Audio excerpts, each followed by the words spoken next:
Just like in the movies.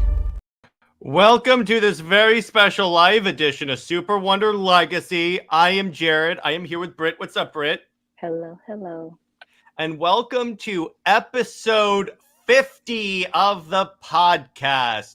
Oh, geez, Brit, we're finally at episode 50. How about that? Yes, very exciting. We are 2 weeks, in fact, from doing this for 1 year. Wow, does time fly when you're doing Yes. this? I mean, Yeah, go ahead. yeah, what we just discussed of, knowing each other is like, wow, time has really gone by. 3, 4, 5 years. It when you look back, it's like, okay, where does the time go? You feel like you're just going day to day, and yeah, it just feels so surreal. Yeah, and so hey, what's up, Daniel? And today we are going to and what's up, Jid? We love you too, brother.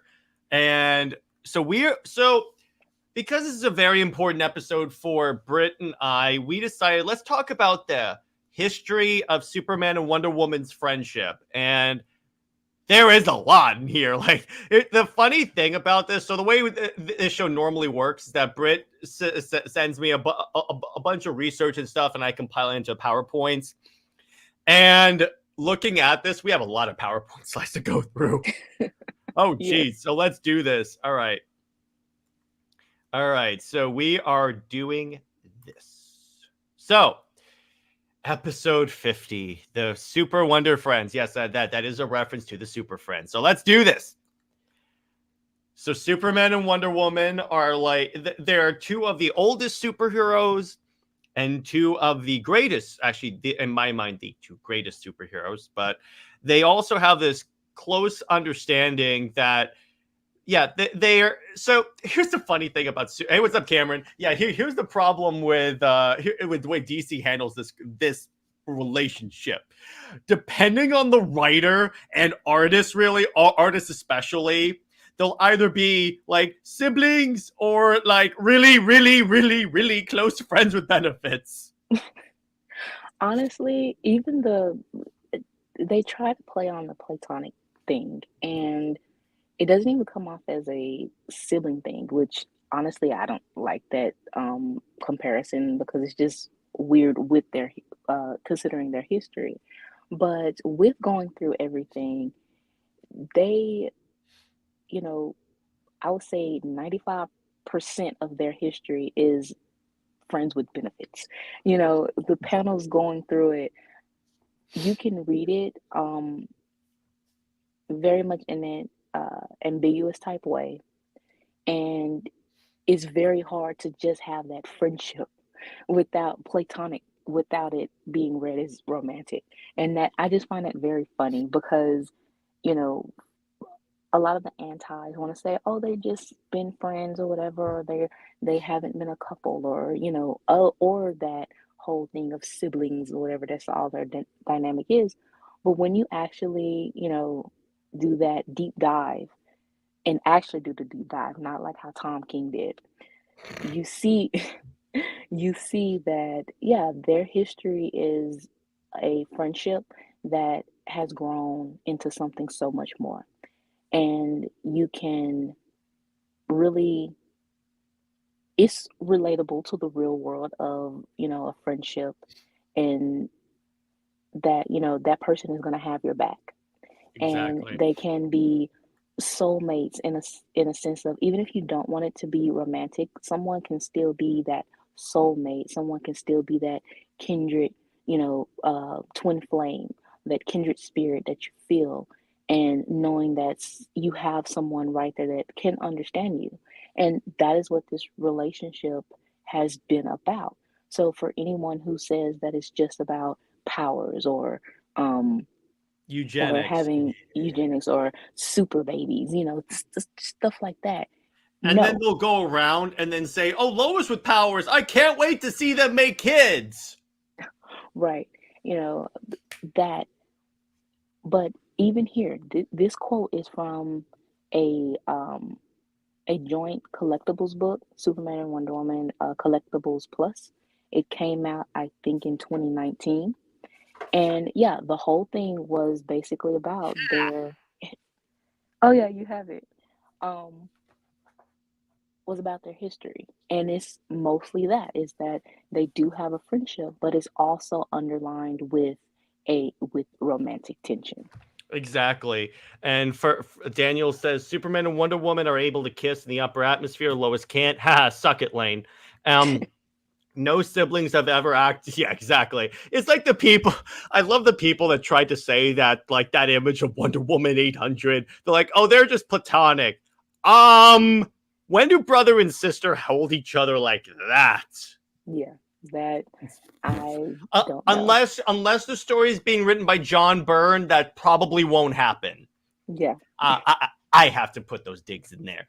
So we're going to start with a little pre-crisis, as a matter of fact, because like I've said many times in the show, the foundations for this relationship go practically to the very beginning of when Wonder Woman entered the DC universe. Because for those that don't know, the way the DC universe was formed, as opposed to the Marvel, is when the Marvel universe was formed in the 60s. It was everyone was put in there intending to create a universe. But with Superman and with DC, it was more like, okay, so we have Superman and Batman. Let's have them cross over. And then maybe they'll do more crossovers. So there's a world there. And then let's bring in Wonder Woman and Green Lantern, all these characters. So it was more like these were individual characters that then were brought in.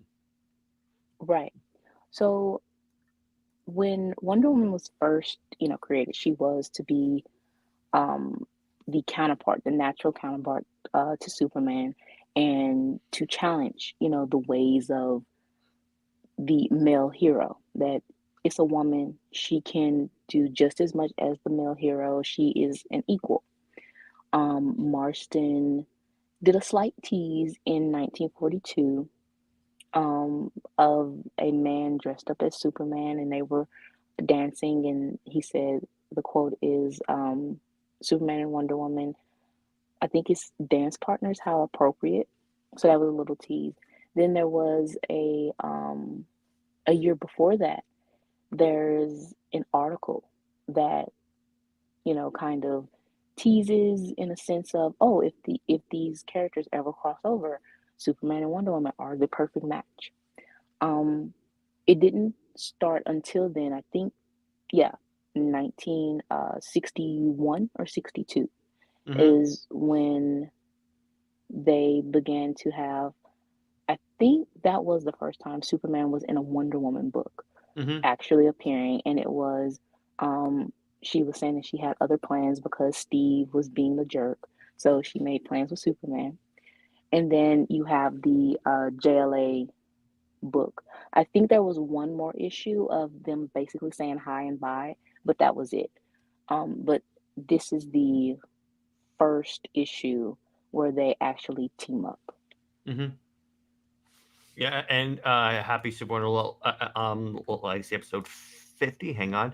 Thank you, Tabby. That's very appreciated. And we will give our thoughts on Crisis later on the episode. That's happening.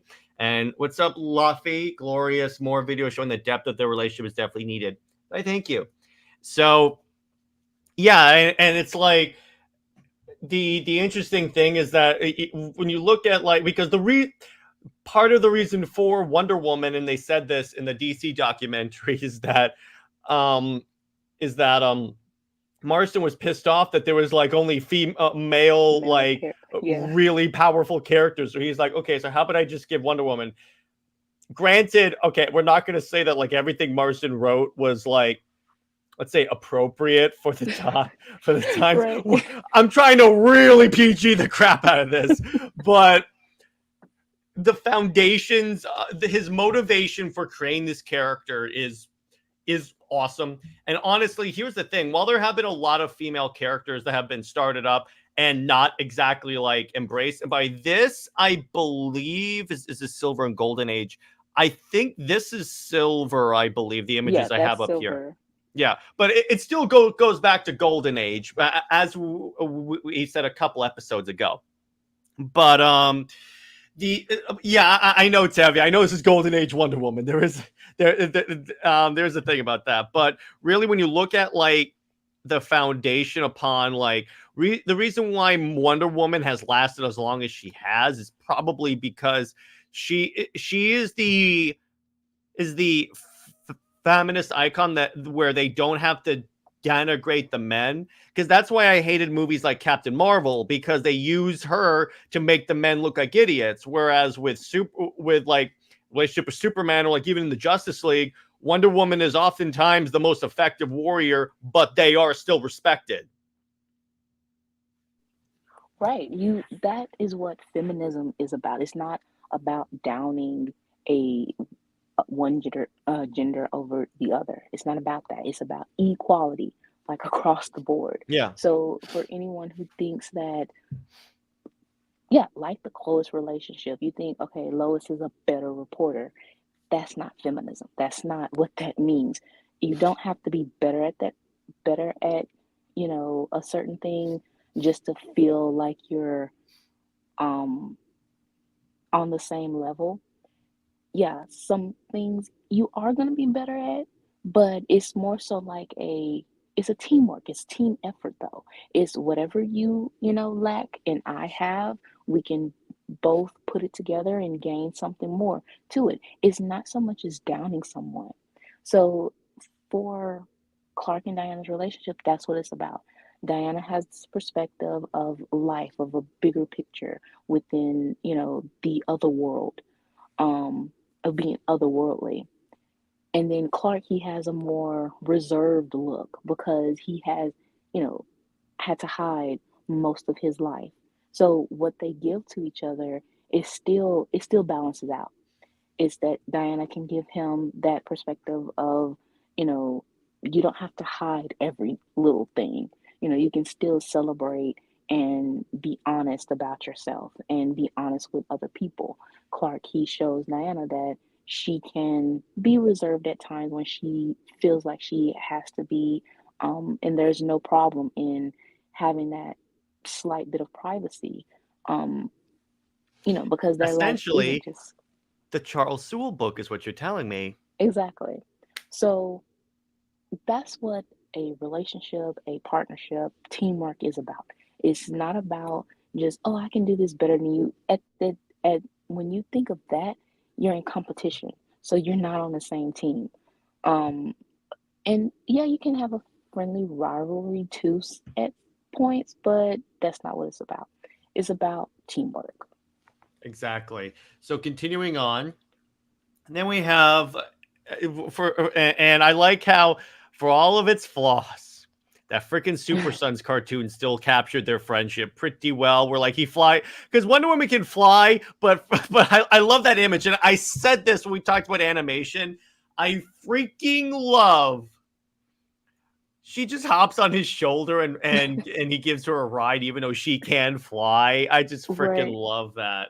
Yeah, it was very much consistent within the comics, the Silver Age, and this time of that. Yeah, Clark was basically her taxi on her his shoulder, and it was Super cute. taxi. Yeah, it was really cute. Yeah, and of course we also have like these scenes where like Steve was gonna go ask Lois out, but she ends up going with Superman. And for Luffy goes, oh yeah, a guy named Mel Man just made a video on Lois criticizing her character. Definitely recommend checking it out. It's called Lois Lame. Am I right? Oh, we started something, Brit. Oh Oh gosh, wow. I don't think Wonder Woman could fly in the Super Friends. She had the jet, but in the second GIF, though, she literally takes off and flies. So what did they? I guess it just kind of like It could uh be, you know what it is? A lot of cartoons back then vacillated on if she could fly or not. So it's probably that. yeah, because I was gonna say that within the comics they always have this debate on whether if honestly, she can use both. She can use the Yeah. invisible jet and fly. It's not really up for debate. I would rather her fly because the invisible jet it's a cool thing. It's very campy, but it's kind of outdated. So just have her fly.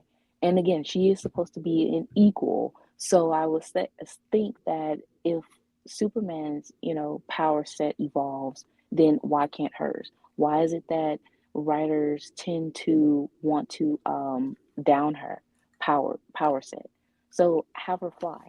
And Randy Um, says they always nerf Superman just to make Lois Lane feel good. Tevia, that is true. That is true. Actually, pay attention to those comics. It's kind of interesting how they do that. But anyway, but yes, essentially, and that's why I may go back and watch these cartoons later, even though I haven't watched Super Friends in like many. Tevia, okay, House of Brainiac is a good story, yeah, but they still nerf Superman to make Lois look better when he's with Lois. That's it.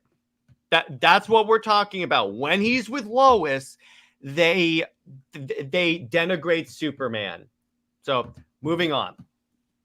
Then we have their arm in arm, and she's also cuddling up to his chest. I'm sorry, again. The moment when they say it's platonic, I'm like, the art does not show that. yeah, it's most of the time it is the artist um that conveys them as more than friends because they see the artistic, view, of course, as an Mm-hmm. artist, and that is true. I believe Ed Benz, he said it as well as why he likes the pairing because it's visually um, attractive. Well, that's So, also it's kind of funny. Ed Pennis is also known for drawing a lot of cheesecake, so of course it works well, for him. Which I'm yeah, not complaining. I freaking love his art, particularly when he draws Wonder Woman. He and Tony Daniel are like he Daniel and Semper are like my three favorite Wonder Woman artists of the modern era. Perez obviously being number one, but when I'm watching this, even when I talk to Dave Finch, legendary Batman artist. I asked him, Wonder Bat or Super Wonder? You would expect him to say Wonder Bat because he's a big like Batman artist. Nope. He thought about it and he was like, yeah, Super Wonder. honestly, if you are a Batman writer, Batman artist, y- and you actually know the history of the character, you would prefer Catwoman, Selena, or Talia. Mm-hmm. You would know the history. Unless you're Grant Um, Morrison. well, yeah, I had to say that because you said Talia. and Tom King too. Oh yeah. Well, there's a I mean, lot of reasons why Tom King's characterization should not be taken as fact. But exactly. so you guys were asking if it's post-crisis. Now we get to post-crisis. And again, first off, I love the people on the street. Superman and Wonder Woman hug, and then the people in the street are like, "Oh, hearts." And And they're like, "Kiss her, attaboy, soups." so within this era, this was basically like Superman and Wonder Woman are the tabloid couple. They are the couple that people assume are together. Um, if they aren't, they should be together. You had newspaper articles about them, things like that. And honestly, and Jid would agree with me, we love the messiness. We love the drama of it because if you want that realism within comics at in some degree, and you see these superheroes are essentially like celebrities. So you want them to be in that sort of scenario.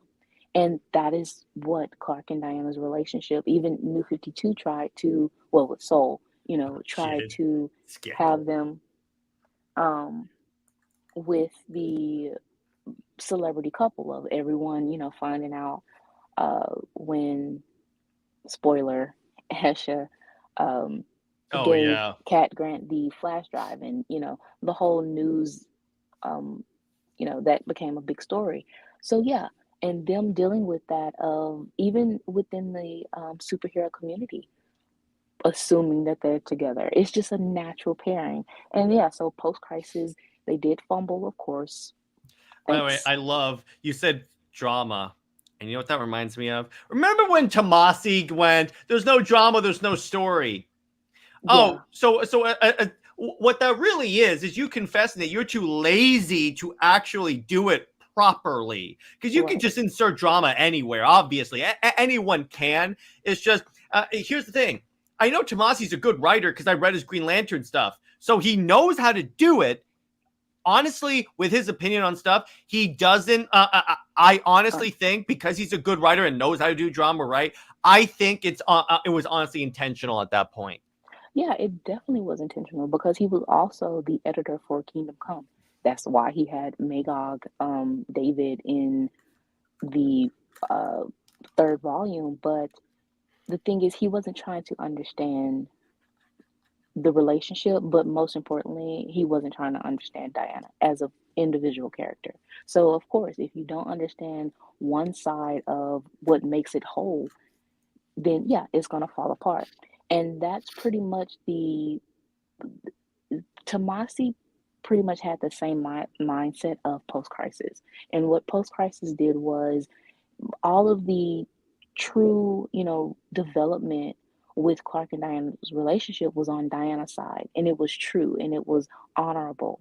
But you have where on Superman's side, because of them, forcing the marriage and everything like that, it fell apart, or it was ignored, or it was belittled, or even Diana being treated poorly because they wanted to, force this marriage. It's kind of like, well, if you have to ignore a certain dynamic and limit the storytelling, then obviously you need to get rid of what's limiting, the storytelling. But as we said, they were lazy. So we're stuck with this post crisis bait and switch throughout that era. Oh, speaking of, there's going to be a lot of bait and switches in this, particularly when Yes. you brought up a certain immortal story that I'm sure Brit knows. And when you brought it up, it pissed me off again. But anyway, continuing. Then we have this particular story, which I need to read this because this actually looked really cool. So here's the story of Wonder Woman 88. So what I did is, so Brit sent me a lot of these issues, and then I went on to DC Universe Online, grabbed a couple of additional screenshots and the description. So it says here, after her recent rampage against the mob, which why would the mob ever go up against Wonder Woman? That's not going to turn out well for you, brother. That's like any criminal go up against Superman. What do you think you're going to do? Anyway. After her recent rampage against the mob and disturbing dreams about the lost Themyscira, Wonder Woman turns to Superman with the concern she may be losing control, only to learn her feelings may have an external source. And also, I love it's kind of funny seeing the two of them together. They kind of complement each other, particularly when he has the mullet. You know what? The mullet was, I guess it depends on who, is the artist because it's so funny looking to me. But it's very definitely for its time. That cover, they look like a couple. Again, you're gonna have, even if it is, talking about their friendship, it's still the artist's The hand perception. on the chest is the problem here, where I'm like, Right. I'm sorry. Look, if I were standing next to Brit and put my arm around her like Superman was, okay. But if Brit put her hand on my chest, I'm gonna start to have thoughts here. Like, okay, Yeah, is again, it's the perception of the artist, and is very much a relationship of ambiguity, and that's the one thing that Michael Conrad even confirmed, was that with the history that they have is just a relationship of ambiguity, and you can read it or see it whichever way fit. Of course, antis are going to say weirdly that they're like platonic siblings, but if you are logical, even in a objective sense, you will see it as, oh, they are friends, but they might have a little bit more going on, whether they had something going on or they do have something going on, or will eventually. I'm sure will eventually, because it's every future has them together. So, and the way I see it, Lois is just a really, really, really, really, really long speed bump. That's it. Eventually, you'll get on the other side and you'll be like, sayonara. Next issue, Wonder Woman Wow. 162. I'm sorry, go ahead. Oh, I was just saying, wow, that was a wonderful analogy. Yeah, I know. So when a boatload of children mysteriously dies, Wonder Woman turns to her ally, Aquaman, who is himself a possible suspect, to find out what exactly happened. And now we have this great sparring moment where Superman and Wonder Woman are, where Superman's on top of Wonder Woman. He's holding her hands on top. And I'm sorry, this doesn't, the way that they're smiling at each other. No friends are going to do this and smile at each other like that. No, not at all. I mean, and then the uncle thing is, yeah, that's, Yeah, saying uncle. There are a couple of other things I could be saying uncle too, but all right. But yeah, again, it just depends on the artist, and that's the funny part about this is, like, depending on the artist, yeah, they do look very intimately. Yeah, exactly, Chit. Exactly. Oh, that panel, Clark pinning down. There's so many. There's also one that I'll get to later where, like, he has her on the ground and she's pinning him. Her chest is, like, flattened against his, and they're breathing, and you can see, like, the breaths intertwining. And I'm like, what are you guys doing?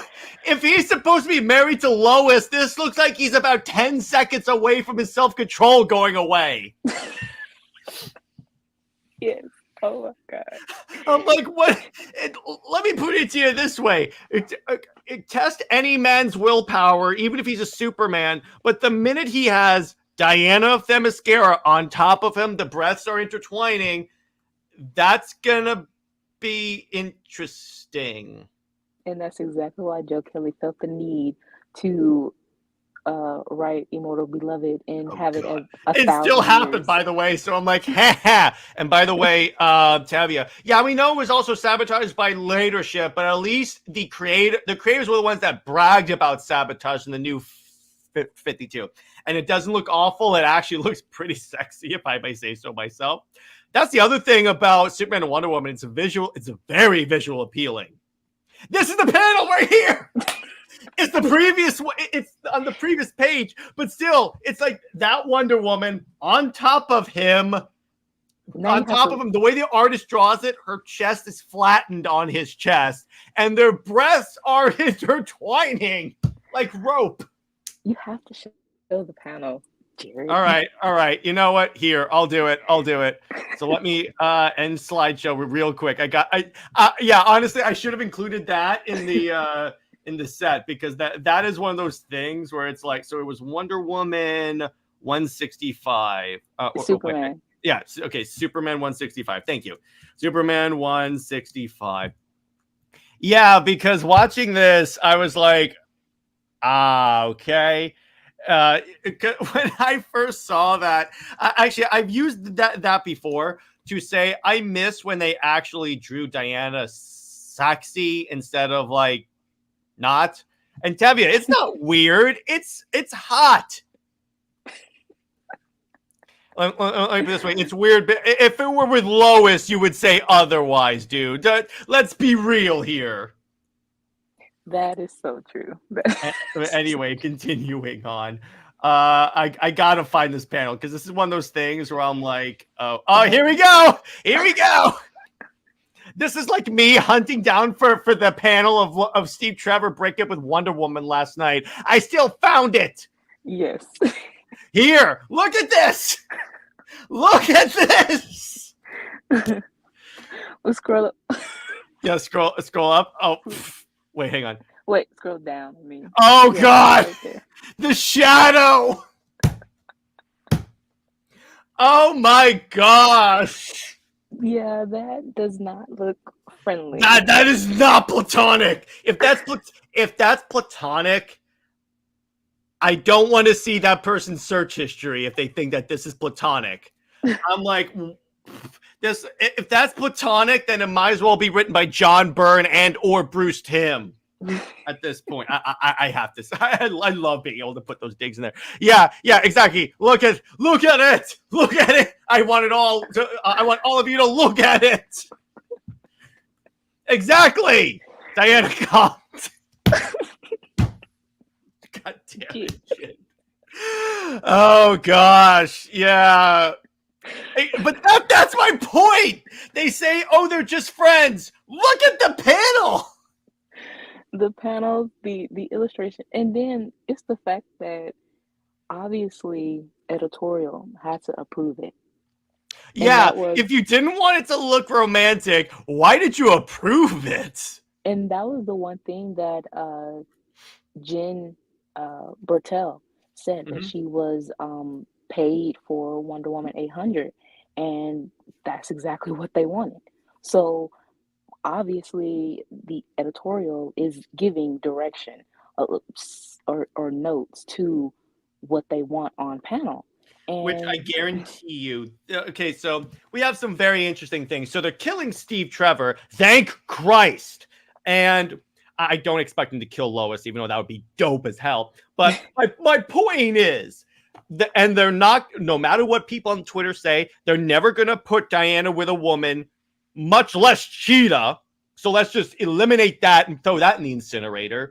So, and actually, I didn't know they intentionally told him to draw that. So really, it's like Editorial is saying, do it, but we can't go 100% full bore into it because the scenario is not there. Which I'm like, it's there in absolute.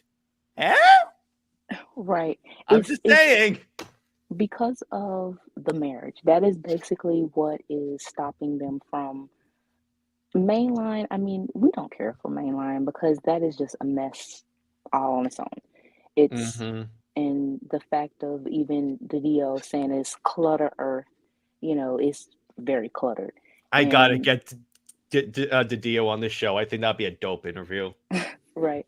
And so and you also don't feel invested in the characters because with trying to put all of their history together, but at the same time, like what Dan Jurgens said, he doing like broad strokes of the character to make it fit within, what they accept for the character. And going back with Post Crisis, you don't feel those relationships as natural. The only relationship you have is really Batman and Superman, as this bromance or whatever, world's finest, and they've always had the world's finest. Don't use the But word. Don't use anything that sounds like romance on the internet when referring to Batman, Superman. People will take oh you my seriously, Brit, goodness. because those people exist.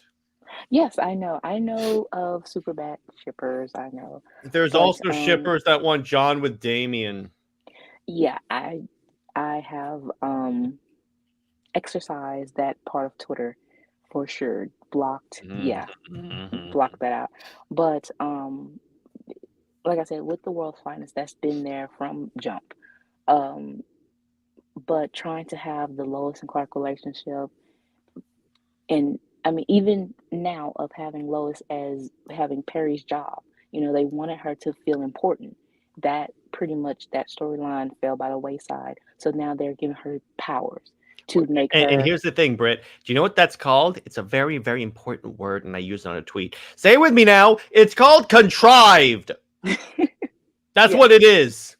That's yeah, why I call Lois the queen of contrivance. really, it is in jumping the shark. Just trying to again find something for her to remain relevant. The thing is, it's much easier to kill off Steve because that is, if he isn't in the military, um, his second job basically is to be killed off. Uh, He exists just to be killed off. Which yeah, I'm like, hey, you're bringing in Doomsday and giving Lois Superman powers. If you were smart, you could kill her off, homaging the death of Superman, and then just go a year without Lois. That's what I would do. The year without Lois Lane, see what happens, and then watch the books actually sell. That would be fantastic. But continuing on, then we have our first bait and frickin' switch. This crapshoot.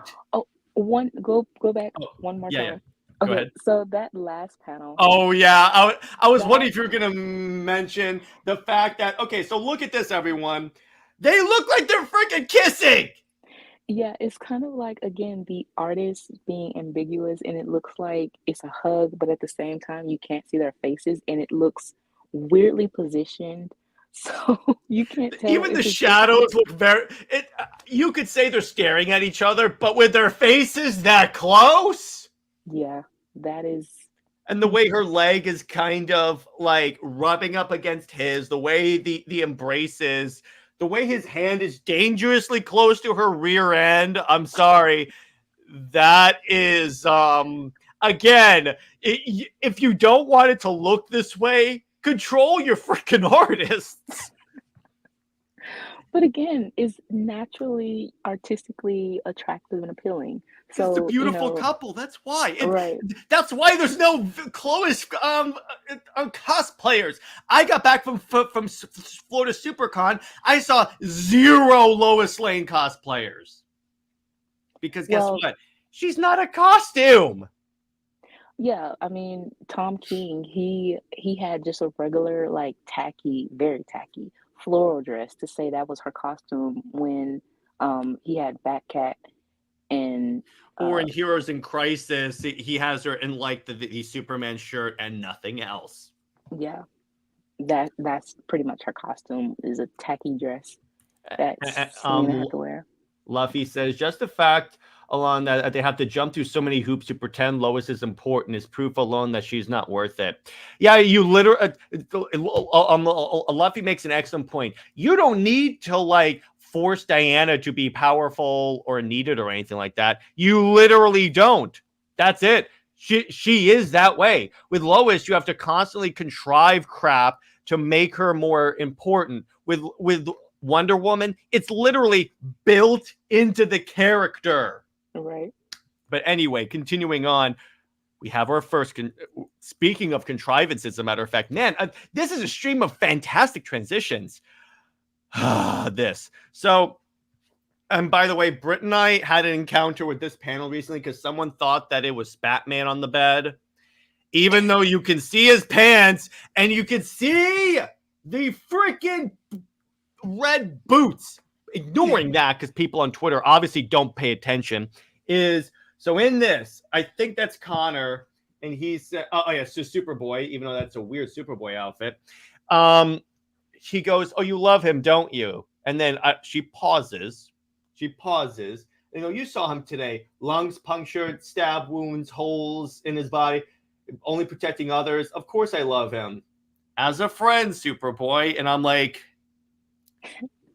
You can definitely tell that was put in because Chuck Austin, the writer, he had an interview about his Action Comics run, and it was basically saying that again because of the marriage, is certain he has a preference of Clark with Lena, and Diana is to a certain extent, but because of the marriage, he could not, obviously put Clark with Lena or have the option of Clark with Diana. So But even here, you he, could still have her say, I love him, but because he's with Lois, I can't do anything. You could still do that, and it wouldn't, like, insult the character. But then again, look at the way she's even sitting on the freaking bed. Again, it comes down to the freaking art. Look at her bust is very much facing him. If Clark wakes up and turns his head, he's going to go, hi? What is going on? honestly, the bodysuit just looks like is about to burst off. I mean, Yeah, I know. It looks like it's about to slip off. That's why when people say they want the swimsuit in the live action movies, I'm like, it looks good in comics. It's not going to look good live action. right, and you have to make sure that the first the whoever the actress is, they aren't gonna get anyone. I don't think they would get someone in a voluptuous type body build. Um, I Even if they really feel don't, like, they'll probably like pad it. But even with that, it's like yeah, again, it's because I was talking to Jid about this a while back, and we're like, yeah, it works for the comics. Let me be clear on that because you can draw it to look anyway. But the problem with this is that for live action is that it's not going to look good on the actress because you'll also see stuff poking through, and that's going to earn you an R rating. I got to be honest, that's inevitably what would happen. but also you also open up the actress to a lot of sexual like comments, and you Right. really need more of that in Hollywood. That's why the armor works so well, in addition to the fact that it looks in live action, it just looks better than the swimsuit. I definitely think they will go with the um New 52 uh, animation Mhm. with the turtleneck and I like maybe that one. pants. That's Or cool. or well, that is a spoiler, but you know the end of Crisis, that outfit. Yeah, I think I know what you're talking about. Yeah, I could definitely see that working. So Yeah. there you go. And by the way, so let's get caught up on some comments real quick. Lois fans love to claim Clark is with Lois because she is human. Giving Lois superpowers completely destroys that argument. I know, but no Exactly. one ever said these people were intellectually consistent. Is is the current Lois the post-crisis one, and yet she's still in her 30s? Yeah, but no one ages in comics, so that I don't like hold against them, because even Batman doesn't age. I mean, but Continuing. she has a 20-year-old, so when did Yeah, she has a very, very, very, very younger woman's body. It is needed an actress with amazing curves for fitness and body to perform a convincing Wonder Woman in a swimsuit in live action. Some cosplayers do it, yeah, but the problem is in Hollywood, you already have problems with like women being objectified, and do you really want to contribute to right, that? No. But continuing on, Batman's wife says, "Thank you, Jared. I feel like you are the few guys who are truly distinction between sexy and comics and women." Yeah, exactly. Because to be right, clear, again, and this is what I was telling people, because Brit, Jid, and I were dealing with these people, where they released like the solicitations for the celebration issue that's like Wonder Woman throughout her different like ages, and they had yeah, her in the swimsuit. So it was like, they're bringing back the swimsuit in the comics, and I'm like, if they were, it would be on the cover of the Tom King book, not the homage book. right. Second off, DC's not going to do that, because the armor itself is more iconic to this generation than the swimsuit, and then you go to that whole issue. Honestly, they will only change Diana's outfit, uh, look within comics, I think, when she is casted in Gunn's universe. I think that with Superman, I don't know if he will transition. Well, he already has the trunks and everything, just don't have the Oh, collar. trust me, that I'm. It's looking more and more like that universe is not happening. I mean, Well, WB is combusting. that's true. But if they do somehow miraculously achieve, I think that the next whatever you know, Gunn's design will be what transitions into comics. Yeah, but I still think he's going to go with the armor design, because again, you can't do the swimsuit in live action. It's just not going to work. So there Yeah, you go on that. And Tevye, this is the one time I'm going to highlight a John comment. The Lois in the Hellbat suit is very contrived. That's all I'm yeah, going to say about that.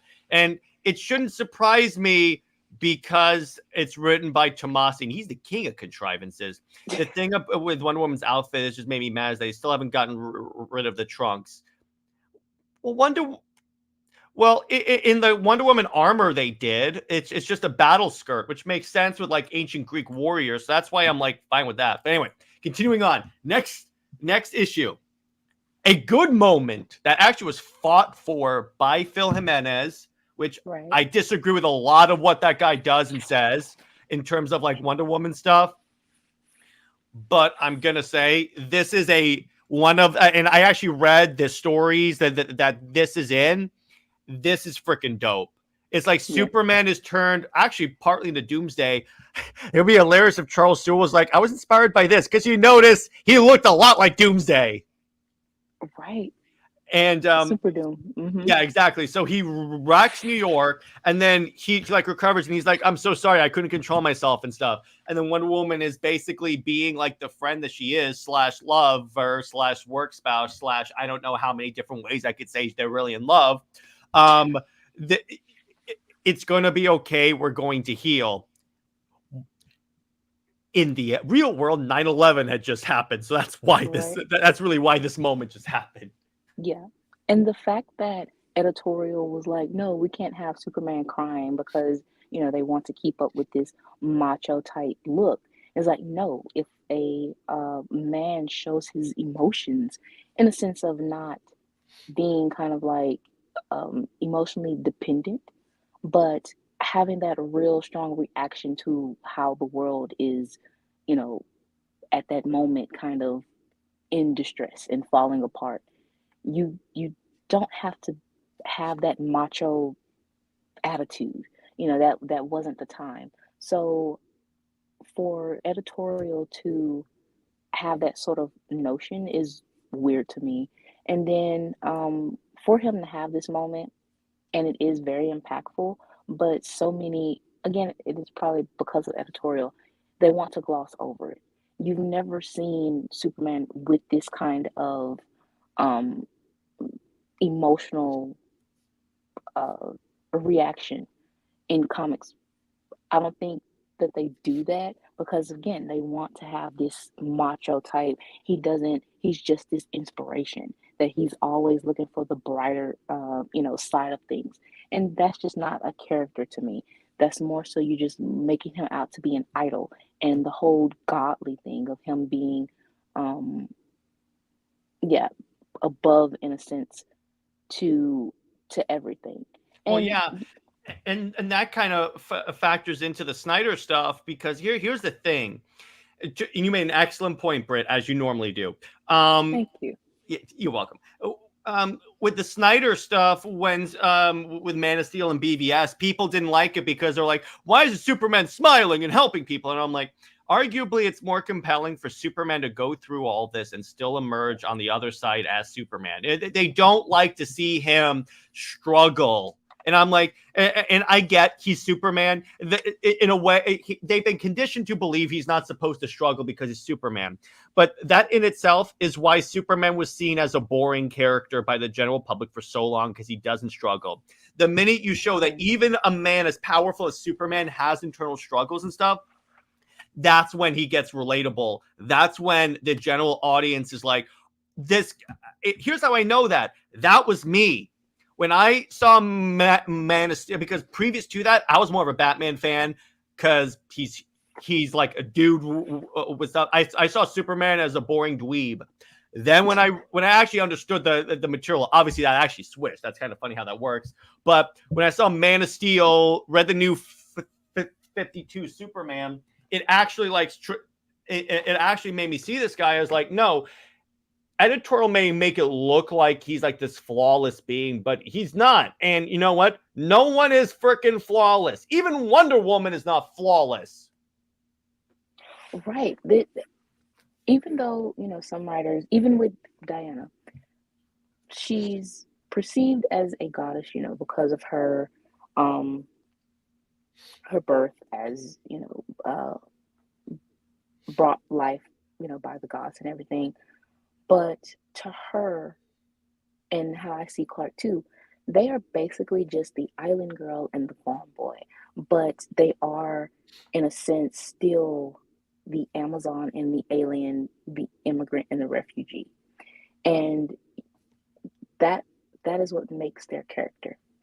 Diana isn't perfect. She's still very flawed. She has to learn certain things. Yes, can she learn things in a very superhuman way? And Clark can too, of course.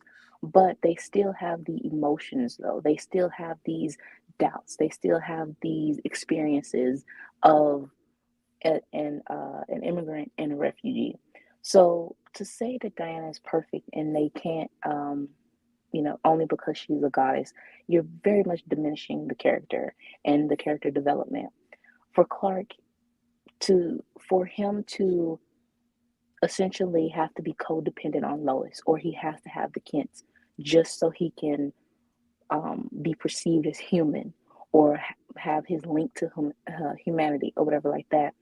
How New 52 handled Clark and Diana, I would say mostly for Diana, it was Soul that did better for her because he did tackle the God of War, and what that meant to her was that essentially she was trying to turn it into peace.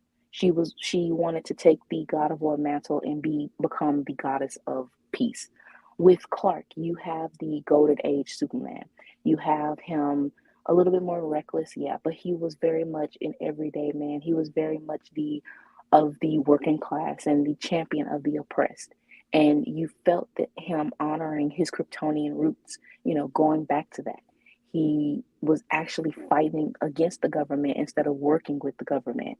Um, you know, then when we get to Rebirth, and because so many Superman fans, which I am very appalled by, that some Superman fans, you know, well, majority, have an issue with Clark respecting and honoring his Kryptonian roots and the fact of him being a refugee. I find that very odd. Xenophobia, Right. xenophobia. But when, they were hollering or whatever, like some hit dogs about, New 52 being who he was, and when you go back to Rebirth and how that was appealing to a certain um, audience of the meat and potatoes, the Little House on the Prairie, him and Well, Cowboy even on Superman. that, and I was talking about this with, I think it was Nick or Jay Heat, but when you look at that Rebirth book, it turned Lois into a housewife. So if Exactly. if you're talking about Lois being this feminist icon, she was turned into a housewife. A, a glorified housewife baking pies. That's what, and there was even an issue of her only line within the issue was asking Clark, did he want a piece of pie? That was it. And but other than that, that is the thing, is that what Tomasi wanted was just this father son story, and basically redo what they did with Batman and Robin. But of course, they dismissed Talia, and with Lois, they pretty much did dismiss her in a sense, or she was very in the background. She was playing, you know, the glorified housewife that just sits in the kitchen and make pies. But Mhm. for you to think that this is what's relatable, and and also even with him staying in the basement when a storm was going on, or tornado or whatever. When he could stop the storm because he is Superman, he knows how to fly and take out tornadoes. And Yeah. this is supposed to be what's called real Superman. So real Superman is a coward. But anyway, continuing on. Then Right. we have one of my favorite post-crisis Superman stories is Our World's at War.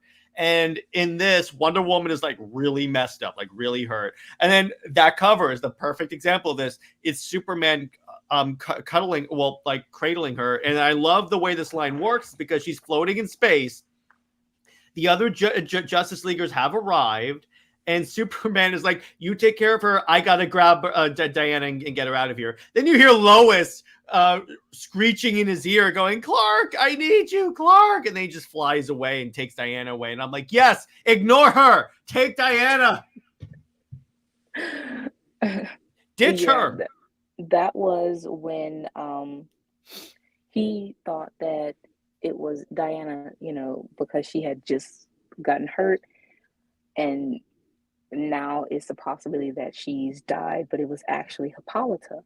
And the fact of with the story also at the end of it is that Lois was very selfish, and she, you know, obviously, and she thought that Clark had to put being Superman on the side to be her husband. And it's kind of like, no, the world is coming to an end. How can he be your husband when everything dies? Um, and then you have where she gets angry because he saves Diana before he saves Sam Lane. I mean, honestly, Sam, he doesn't even like him anyway. So if Clark lets him kick Didn't the Sam bucket, Lane actually try and like kill Clark a few times? right? So if he let him kick the bucket, he just kicked the bucket. Um, Plus, Diana was significantly more injured at the time, so right. triage. And the fact that Diana was so strong when her mother, you know, made that sacrifice and was killed at in this war, but Diana still fought through, and she still cared more about Clark to make amends with Lois, to, you know, have him have a clear mind while she though was grieving for her loss and stuff like that. It really speaks to towards Diana's feelings pretty much with everyone, but especially how she saw Clark, is that she put his feelings first still, which at some points I don't agree with, because again how some writers treat her, as how it can be perceived as she's pining after him and he's being oblivious, or that they want to use that in the sense of showing that Lois is better, or he chooses Lois and she's, you know, second or whatever. But just as 175 did, it shows Diana is still just a far better character and female, you know, representation of true feelings and selflessness and being that strong woman that some fans believe Lois is, which she's not to me. And as a woman, as a female reader, I have the right to say that. And, you know, You go, girl. yeah, I have the right to say that. And you are hearing that from, in, you know, from the perspective of a woman. You know, Lois is not the true representation of a woman. And especially, she does not represent me being a woman of color either. So, you know, for anyone who wants to kind of argue that, no, it's not going to fly with me. At least not with me. Exactly. And Jid, yeah, this is why Diana's the GOAT. Yes, she is. Thank you. And I think they should have given Samley, I think they should give Samley a chance to the spotlight. Okay. And DC is like, number one, getting Superman and Wonder Woman together for promotional purposes. Two, they inexplicably break them up. Getting to break the relationships, sometimes even off screen. Three, they reboot their universe. Yeah, exactly. That is actually very accurate. Wow. Yeah. Then we have, I think, the aftermath of Our Worlds at War, which is essentially Wonder Woman dealing with like the death of Hippolyta, but it's also kind of like dealing with like various stages of their relationship. Like you even see Diana in the biker outfit. And the reason why I picked that one is, oh, by the way, Jim brings up a good point. This is an argument I'm sure he's heard before. SuperWonder is for only straight guys, so Brit and I don't exist. Yeah, exactly. I'm like, right. Yeah. Plus, it helps knowing a nerdy guy like Clark could get a woman like Diana as a nerdy guy like me. It's kind of aspirational. So continuing on. But the reason why I like that panel of Diana in the biker outfit is because the dialogue in that, so he's telling her that she should go reclaim her identity as Wonder Woman, because the way it works is that in that run, Hippolyta got a dream that that Wonder Woman was going to die. So what she did is she had a contest to strip Diana of her powers as Wonder Woman. So that's when Artemis became Wonder Woman. So over here, Diana still wanted to be a superhero. So Clark asked her, "Why don't you go fight for identity?" And then Diana goes, do you do what you do because I call you Superman, Cal? He goes, "Of course not." And then Diana goes, "Then why does it matter what they call me in the slightest? I'm still a hero. I'm still Wonder Woman. It doesn't matter if I'm wearing the costume or not." That is so true. See, so that's basically shady towards the fans that think Superman needs to wear underwear.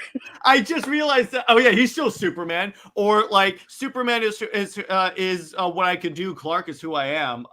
Actually, it's the other way around. But there you go. Right. Do you guys think Absolute Superman and Wonder Woman will hook up? They know it sells well, and they have an excuse as an alternate universe. Time will tell. One would think, but DC is not known for following good ideas. What we need is a new universe like the Timverse, except to revolve around Super Wonder. That way they can have a new.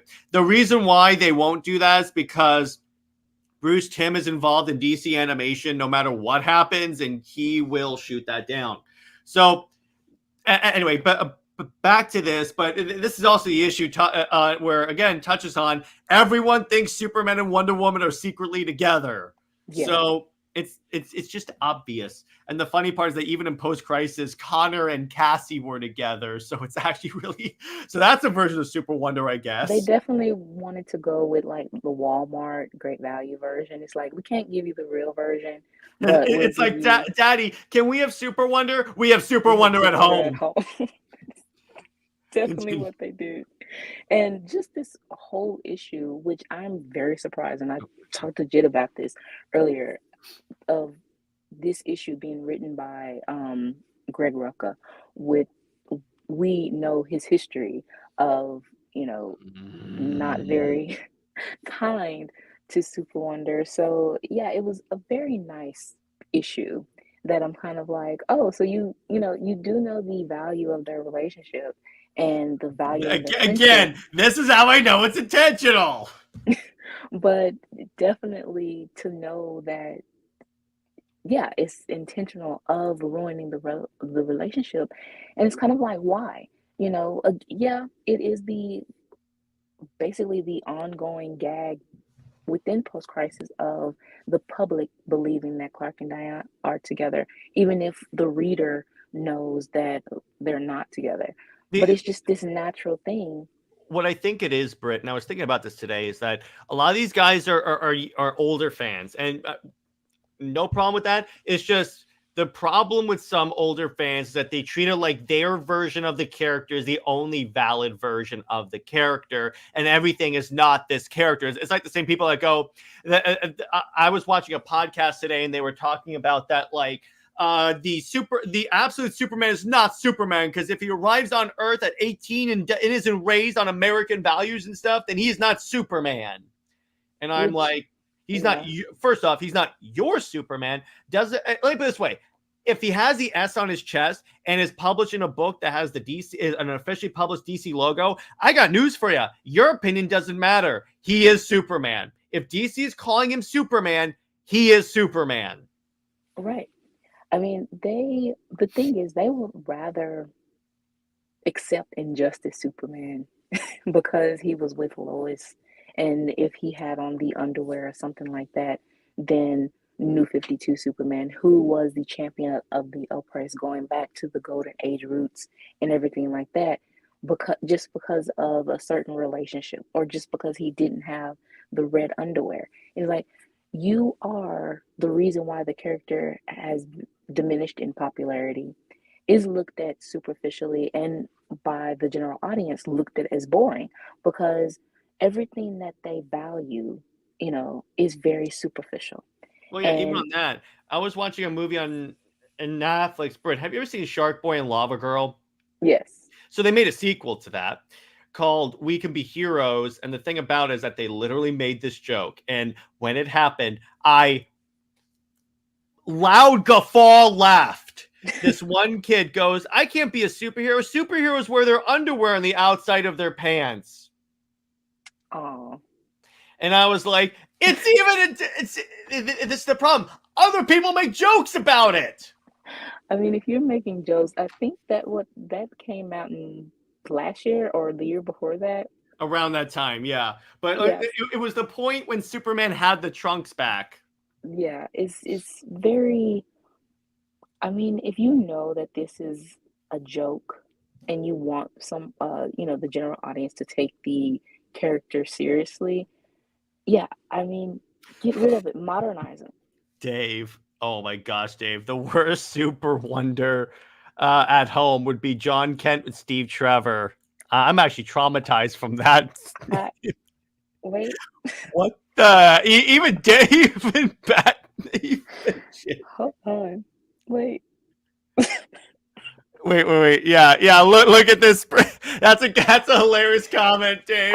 Honestly, I could see DC doing that. That's the sad part. Please don't. Like, no.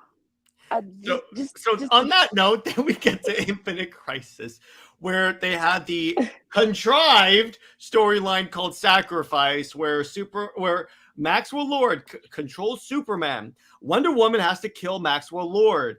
And everyone rejects Wonder Woman, especially Batman. Batman has no reason to reject her because he had contingency plans literally for this reason. Exactly. But anyway, I wouldn't expect DC, whoever wrote that story, to actually pay attention. But then it's like, Superman's like, I don't know if I could see you the same way. And I'm like, and this is exactly why Brit and I started the Shelterverse, because we're showing what actually would happen. Exactly. I mean, the story is that essentially Diana saved Clark. You know, that was her main thing. She not only saved Clark, but she saved the whole world from Max Lord. And he said that he would use Clark to murder everyone. So for you to kind of like let that go over your head that Clark, you would have been a killing machine, you would have killed everyone. Where Brit, actually, here's how you know it's even more contrived, in particular for Batman. Literally in this storyline, Superman beat the crap out of Batman because he thought he was Darkseid. Right. So you literally just showed why this is happening. So why is Batman of all people going, screw you? Yeah. I'm just like, and anyway, that's why Brit and I are here. So if you ever see a storyline that is contrived and really stupid, chances are Brit and I will do our own version of it. Exactly. Right the wrongs of DC. Oh, and not to mention, according to Jid, DC decided not only to destroy Superman and Wonder Woman's relationship, they also destroyed the JLI too. They had no reason to kill Blue Beetle. Yeah, they did because the writer wanted to. That's it. Even though that was a popular version. Didn't Superman kill Zod in this universe? He kills Zod in literally every universe. So anyone that was complaining about him dying in Man of Steel clearly was not paying attention to the comics. But anyway, right. Continuing on. Yeah, DC, going back to what Jid said, it's very much the writer's preference of any relationship, any dynamic, any team character. It's just, I want this person killed off or something like that. It might be even editorial. It doesn't have any type of reasoning behind it. It's just what they want to do. And basically, long term, they will, screw themselves over and, they played themselves. But even with this image right here, this was a promotional image of when Jonathan Kent, Paul Kent, died. And you don't have Lois here, you have Clark, again, right his there. head on her breast, and I'm like, Right. This is the promotional image of that time. You don't have Lois when he was married to her. Every emotional imagery of Clark when he's really shown as like shedding a tear is with Diana. Exactly. And Dave says they should have been sympathetic to Diana for what she was forced to do and be there for her. Shunning her was ridiculous. Exactly. When I first read that storyline for the first time, I was like, wait, did I like skip a page? Were two pages sticking together that showed her maybe doing something else? Because I was like, there's no way it's just this. But anyway, speaking of contrived, Brit, this was the slide that pissed me off. I'm not even gonna say anything. I'm just gonna go to the next slide, and you can tell why. Okay, so Immortal Beloved. I thought you said I was talking. Okay, so this story, very much contrived, is that they want to emphasize on Clark, still having the conflictions of his feelings for Diana. And also on the subplot of this story was that Lois was keeping a secret, or I think of something happening with Lex. And it basically was going to put Clark in danger or something like that. But it is showing how he is more faithful, basically, and more honest than Lois is, really. And with using Diana as a plot device. But also within the first, part of this story is that Clark is still withholding, things whether it is his doubts of certain things, but he's able to talk to Diana about it, and he's not able to express how he feels to Lois, in a full extent because he's more worried about her feelings. So you see that dynamic is that it's not an equal dynamic, is that and that it's not a truthful relationship. So, but the writer, Joe Kelly, forces that even if it is a relationship that's not doesn't have as much trust as they should have in it, the faith and everything like that, it's still the marriage that is, and So trying to close the door on any potential relationship with Diana. So you may be wondering, ladies and gents, why does Jared hate the story with a burning passion?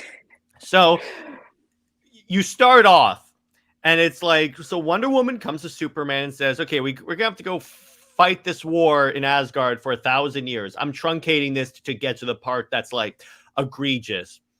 So they fight for 1,000 years. As far as they know, everyone else is dead. I have to emphasize this. As far as they know, 1,000 years has passed on Earth as well.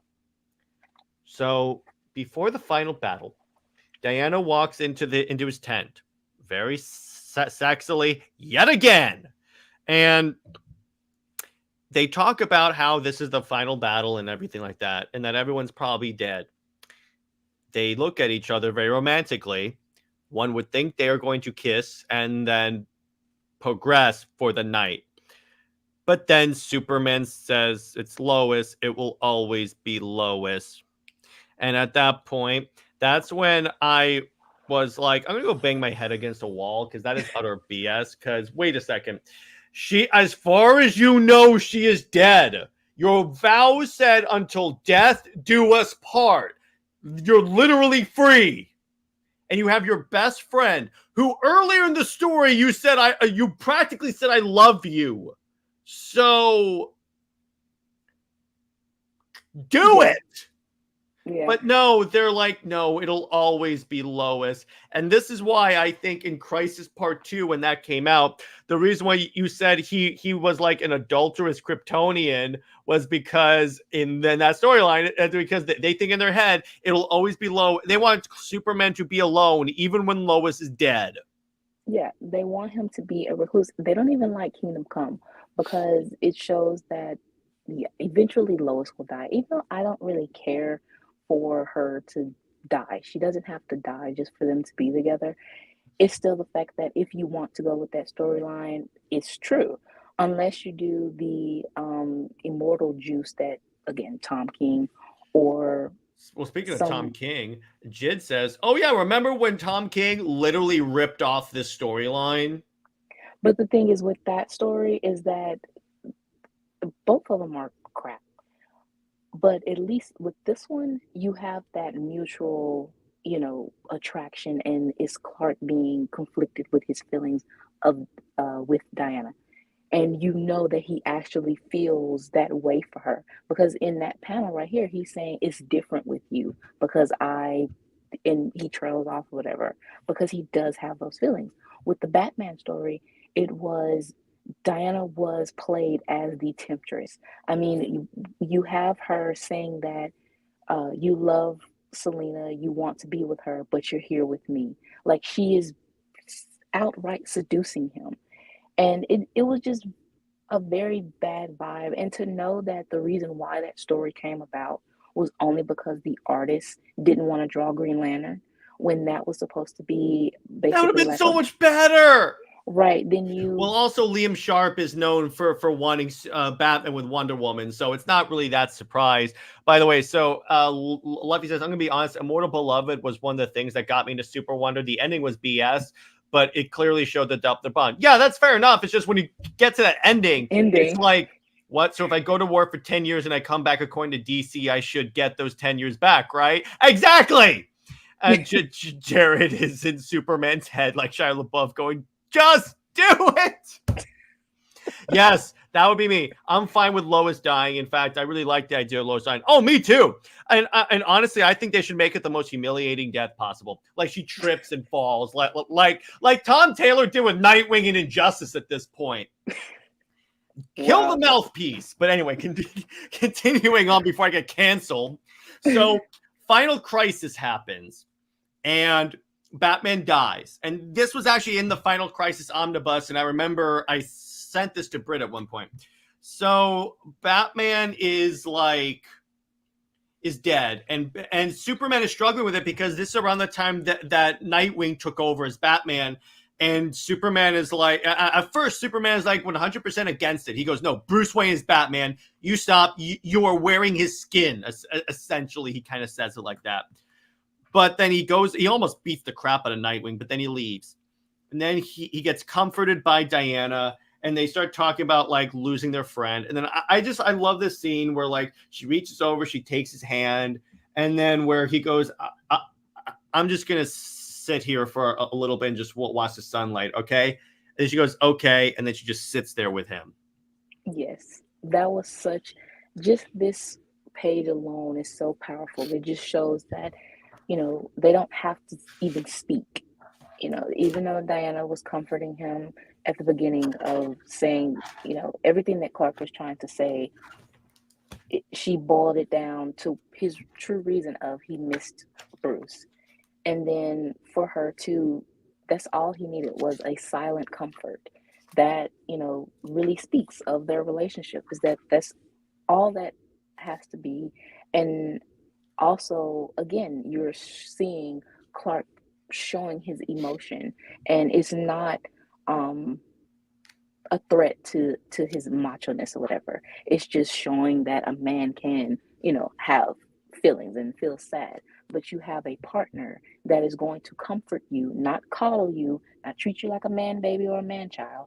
It's just more so of just that comfort of it's all going to be okay. Exactly. All right, here's the dialogue of the scene. I'm going to read you the entire passage because I have the massive Final Crisis omnibus. Oh, wow.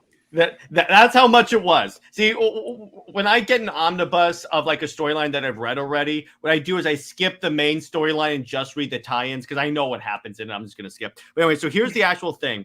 So Wonder Woman says, were you actually going to strip the costume off him? No, but I was close. And then you're not really one that loses control.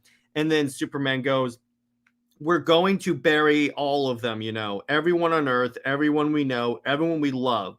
They're going to die and we're just going to go on. It scares me so much. They're all a part of me. A bit of me dies with each of them. What happens to a man like me when my grief outweighs my humanity? What happens when it's easier to feel nothing but this? What do I become? And then Diana says, Clark, you can call it whatever you like. You can distend it so it speaks to mortality. You can even marry it to the fate of the planet. But the honest truth is, you just miss your friend. Yeah, that was just that dialogue speaks so much of, if you want to question Clark and Diana's humanity, you can't with certain scenes like this because, yeah, if they age slower or they are immortal, they, the mortals in their lives is going to age out and die of something tragic happening. And they will have to see that, for thousands of years. But that still does not mean that they are above or just gods, because having that sort of feeling, and that is something that, was also reiterated in the Crisis film, Mm-hmm. So it really speaks to Clark and Diana's just their own selves, and how, again, being selfless, and just that they are very much far more human than, what we perceive as the mortal human. Exactly. So then we get to JLA Midsummer Nightmare, so this is a storyline where the Justice League are like put in a dream where they don't remember who they are. They think they're regular people. So of course Clark goes and he's the one to wake up Wonder Woman. And it's just this fantastic image because it's like, because as far as Wonder Woman knows, she's never met him. He starts flying and goes, I need you to trust me. Then she just reaches out, takes his hand, and then goes, "Hello, Cal." And then he goes, "Hello, Diana." It's such a sweet moment. This story, it was written by Mark Waid. Oh, And what's funny is that what Batman does for Aquaman is that he just dunks his head in a fishbowl. In a yeah, and just like even though it's a possibility that Arthur can drown, he just dunks his head in to have him remember that he's Aquaman. But Clark and Diana's moment is just so like very sweet. You know, he goes to the school that Diana is a teacher. Um, I think she's the teacher or the principal. And at first she thinks that he's flirting, so she kind of gets mad, like he's trying to, push up on her or whatever. And this moment of him going out to the balcony and flying, and he says, just take my hand. And even though she doesn't trust him, he tells her that she knows, even with not having her memory, which is very familiar, Jared, she can still trust oh him. yeah, isn't that kind of funny? Yeah, exactly. Oh You my know what's God, kind of funny? I didn't realize that until just right now. I didn't either. So that's I'm like, wow. wow. In case you guys are wondering, we're writing a story where something similar happens. Yes.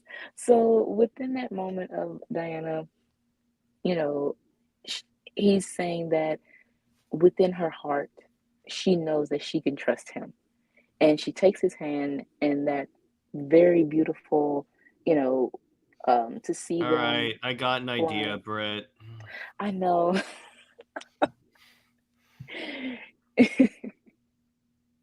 Yeah, it's the scene, isn't it? I know. Something like that. I'll tell Yeah, you after we're done here. yeah.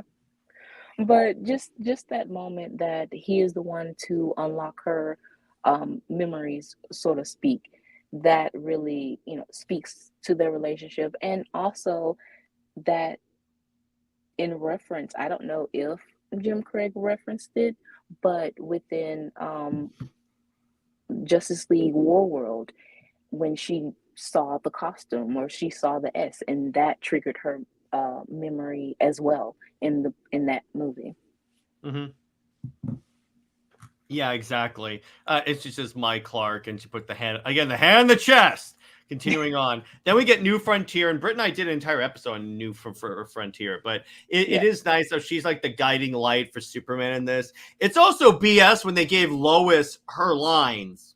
in the animated film. Yeah, it that is because they did not want to show it's all about preventing the shipping because obviously in the book you would ship them, even though Clark calls Diana his best friend, and it's supposed to be platonic, but most of their scenes are very much more than platonic. Even I think in the monologue at the end, Diana still calls him my cow. Mhm. So it's just there. And then they share the kiss, of her saying there's this door spaceman. Um, it was a nice story up until giving the, as far as the animated show, movie, giving Lois Diana's lines. And then as far as the ending of the story itself, randomly he is asking for Lois. Yeah, that's just another bait and switch, I guess. Yeah. So continuing on, we get JLA 105, and it looks like that. So again, Diana's drawn very attractively, and I have to bring that up because I miss when that was there. And so Wonder Woman faces a manic battle with a new villainess, only to be left with concerns about her own mortality. And Superman, who has died and lived to tell the tale, offers the best advice. So this is kind of like World War II and a war world in a way. Right. So within this story at the beginning, before this page, Diana is coming back to the Watchtower, and I think, is John Stewart and I want to say, I know it's John Jones, but it's one more person that it Flash, I believe. And she's trying to tell them, how she's feeling and what just happened to her. And they are, I think, John Stewart and Flash is playing video games, Hmm. so they aren't paying attention. Diana goes sit alone in the break room, and John Jones comes in, and he's like, it seems like you had a tough time. So Diana wants to start explaining to him what happened, but he basically says, well, Superman is out, somewhere you can go Hmm. talk to him.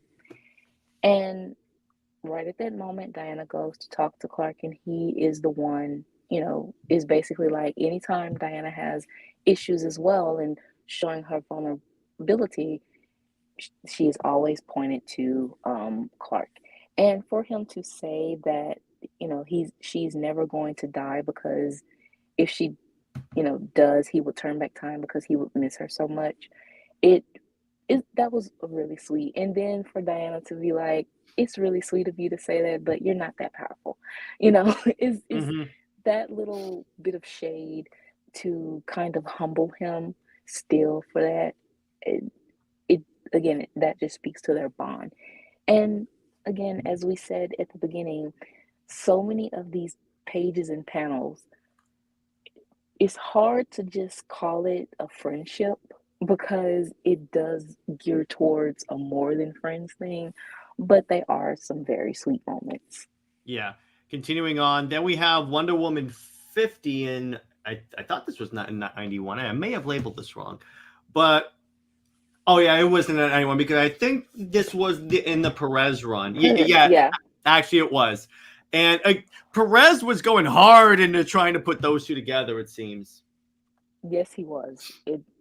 I really wish that that could have happened because, like Soul, understanding the dynamic and having them as equals, but also having Clark be humbled and Diana a little bit more of having I would say the broader view of things and a bit more mature and everything like that. And Clark is just, still himself, still, but have this laid back sort of and attitude and much more respectful to Diana. I also like the dialogue. Thank you, Clark. I'll always love you for this. Again, because so continuing on, then we get to Batman Superman number 18, where Superman and Batman are confront supervillains who have ripped apart time and fight to restore balance to the universe. But what will be the ultimate cost to the Master of the Dark Knight? Okay, we don't care. All we care about is what Superman and Wonder Woman. And I love where so she kisses him on the cheek and walks away, and there's Batman. You can kind of look, and it kind of looks like he's smiling. So he's like, "You dog, you." You know what? I did not pay attention to that, but now I have a total different. It's just You see, Batman just standing there after that. He's like, "Well done, Clark." and he's also kind of like, I don't know what happened, but it looked like something else. So yeah, whatever. He's like, "Act cool, Bruce. Act cool, act natural." But just this, with Clark telling Diana, it's. I think what happened, um, the story prior to this was, I guess they were in like some alternate universe, and he ends up like, I think Diana kills Bruce. So Clark ends up killing Diana, something like that. I think that is the storyline. Oh, oh, I think I know what this one Yeah, was. I This may think be the one where it was an alternate universe where Batman and Superman were conquerors and then they killed Wonder Woman. I think I don't want to mix that up, but I think that, so but basically right here Clark was, um I guess he was scared of that, and it just showed how much he valued Diana as a person, but also as his friend, and he how much he cares for her. So he wanted to, just reiterate that to her. And Diana, she's so confused because she's like, yeah, we're going to fuss and fight and disagree on things, but at the same time, that is what makes our relationship is that we can agree to disagree, we can agree on things, or we can disagree. But, no matter what, we still, have each other and care for each other. And that's what matters most. Exactly. So we get to Wonder Woman Evolution. And again, we have Wonder Woman apparently going through like an emotional crisis, and then Superman is like, "You always inspire me." I really like that. Yeah, so with this whole story, honestly, I did not understand the plot of this story, but it's basically Diana is, well, I would say that she was trapped in some type of um, science lab, and they were trying to clone her.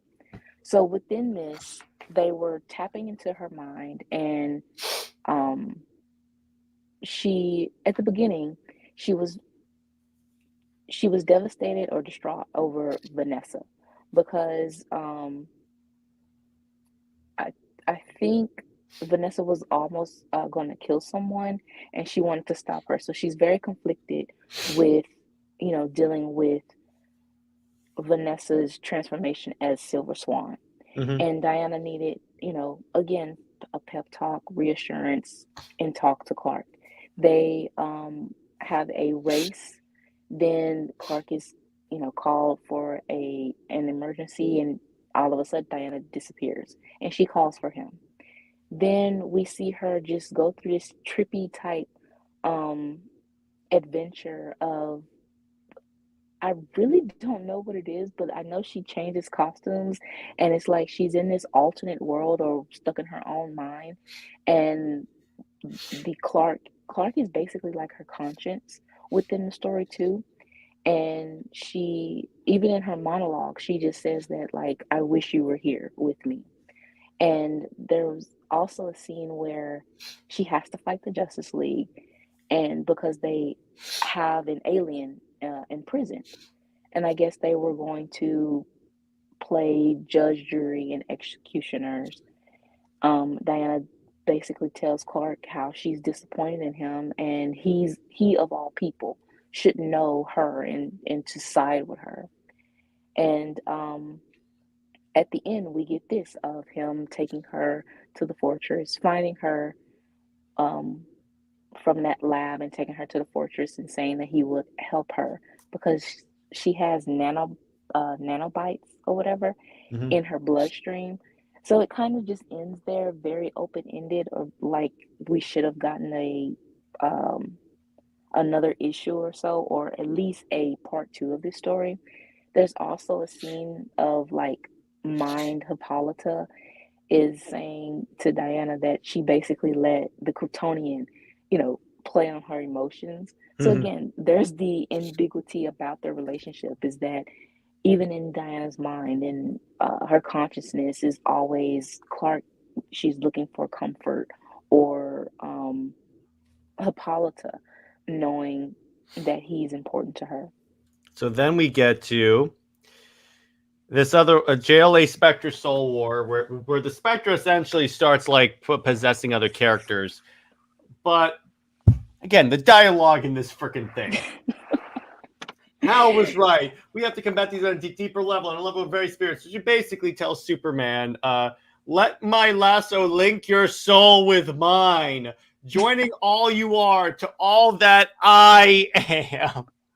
I'm like, I'm like, wow, whoever wrote this, it's very, very, very heavy-handed in the, yeah, they definitely want to be together. It that definitely sounds like a spiritual like marriage vow. Link your soul to mine, the lasso of truth. Um, yeah, that was just a moment where it was so overdramatic, but so shipworthy. But again, we have to think of this as platonic, and we can't. Mm-hmm. Yeah, there's no way we're taking this as platonic. Like, I'm sorry. No, when she says, like, Brit, if I came up to you one day and said, Brit, join your soul to me, what? Yeah, that, like I said, that is very much marriage vow Yeah, material. don't say that to a friend, okay? Right.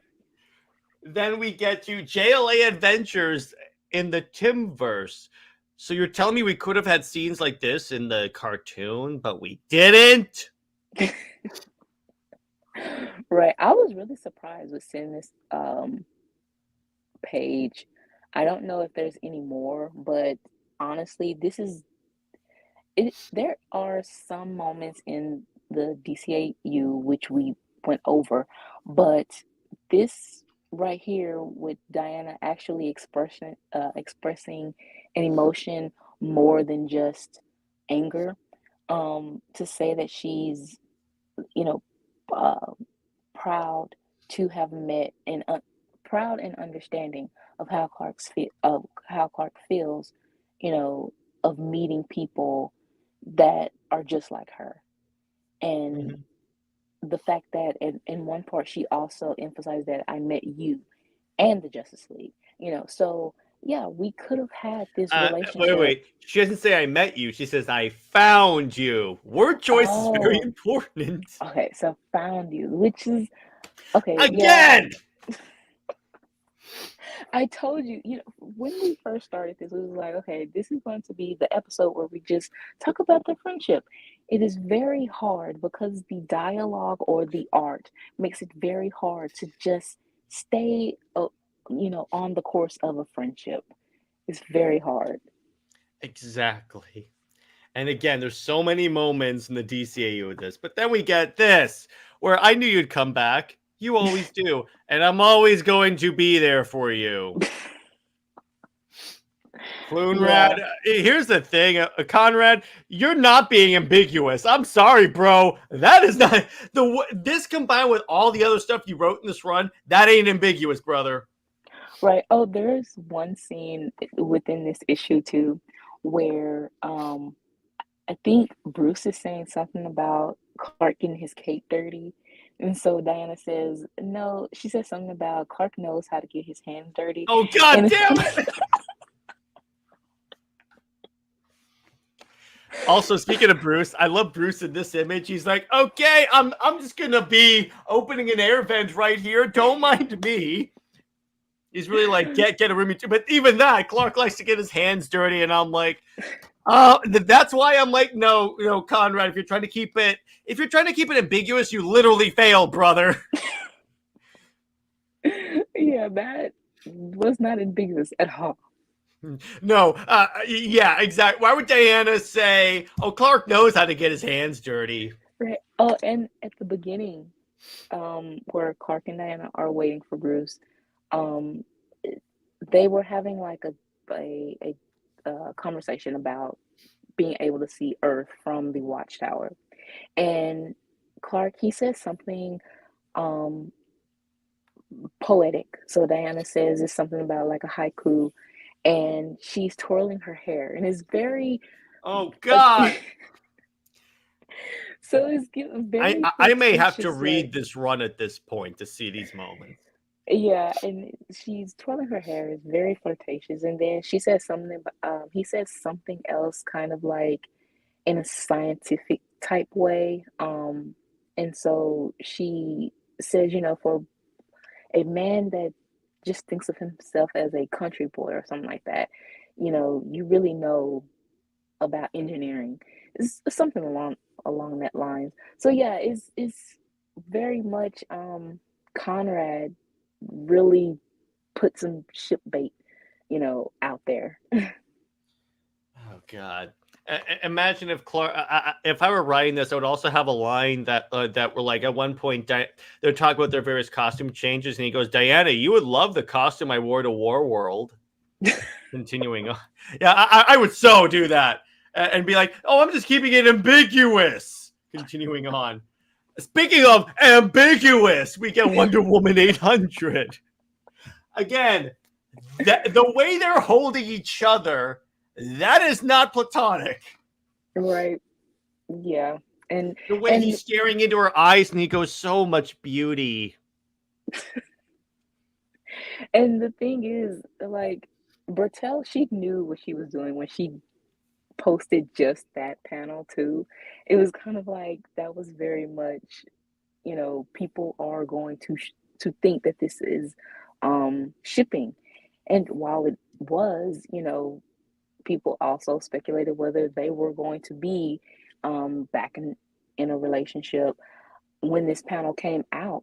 Regardless of anything else, it was posted by antis and was like, I don't like this because, I'm yeah, sure you you don't. you of course you're reading it just as intended, very ambiguous, even Thank if you.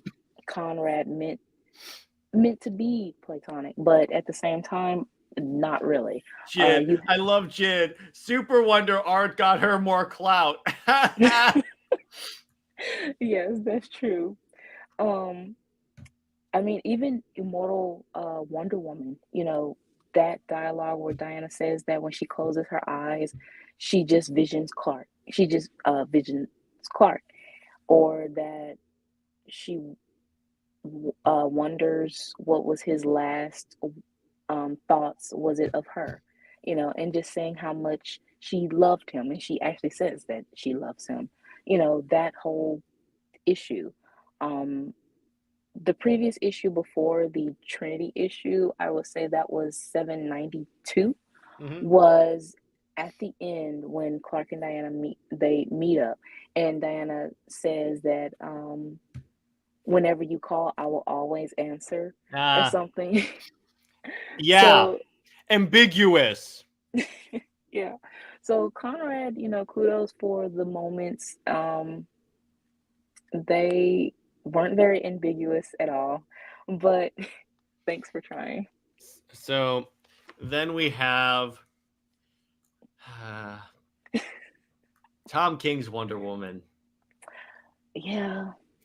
Say what you want. And actually, what's kind of funny is that Brit and I, you could see it when we were the episode leading up to this. We were like, "What's he gonna do? What's he gonna do?"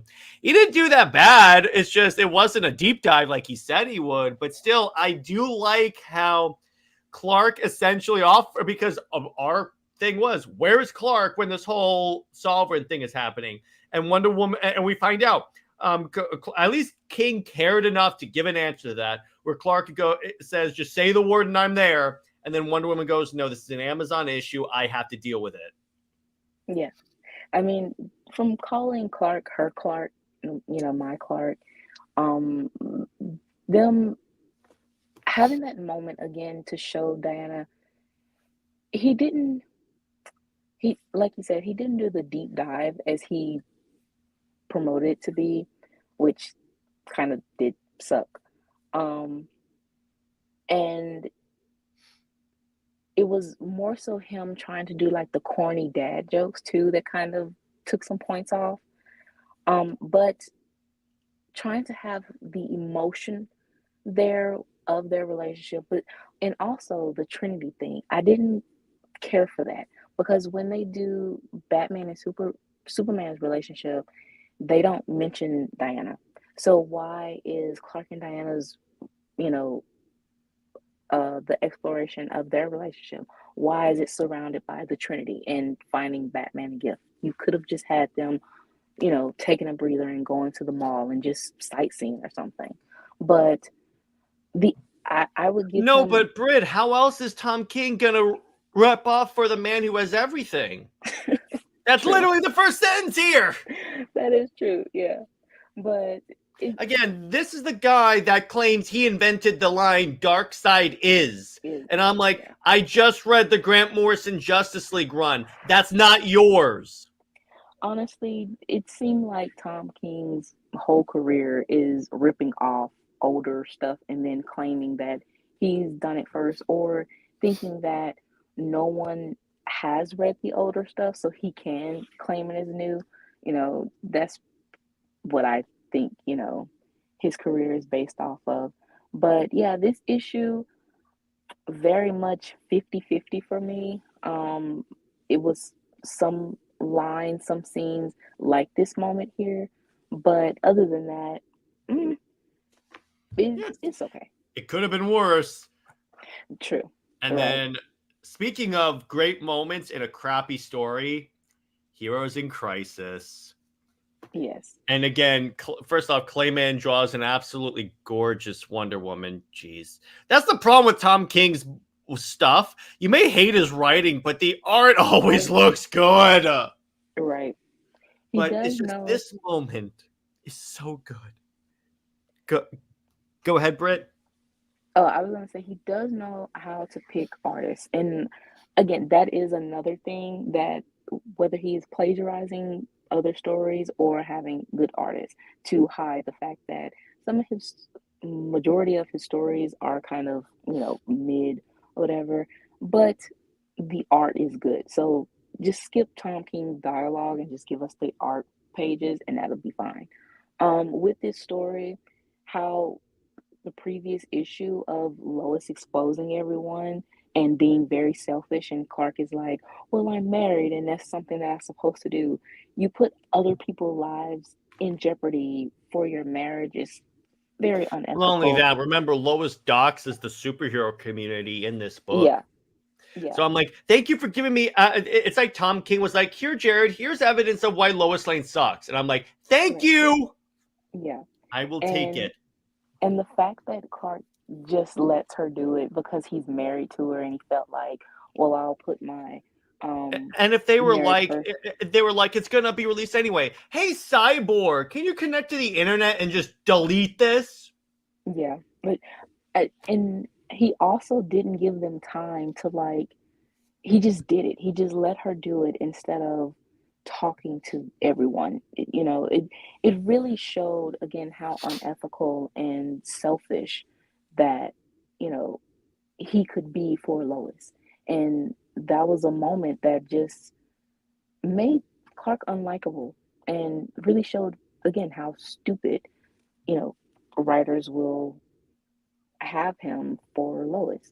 But at this moment of Diana honestly shouldn't have been there because he could have handled it on his own, especially after what he did. Yeah, he should be up there on his own giving the speech. But at the same time, the fact that Diana's silent support and putting her hand on his shoulder like And he that, puts his hand on top of her her, again with the non-ambiguity. and the fact of this kind of like a silent, this comfort and knowing that, I'm here for your support. You're not alone in this. And that wasn't dialogue needs to be uh, said out loud. It's just conveyed in the art.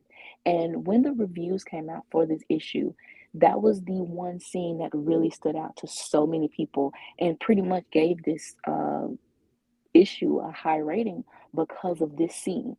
And it was kind of like, yeah, that is all that needs to be for Clark and Diana is of course the artist conveying that emotion without dialogue and then having a moment that truly matters and showing Clark's emotion. So that is the basically throughout their history you have that emotion that so many people claim they don't have together, but you see it here. Exactly. Well, it actually requires you reading the comics, which we know that's too Yeah, much for comics Twitter to actually do.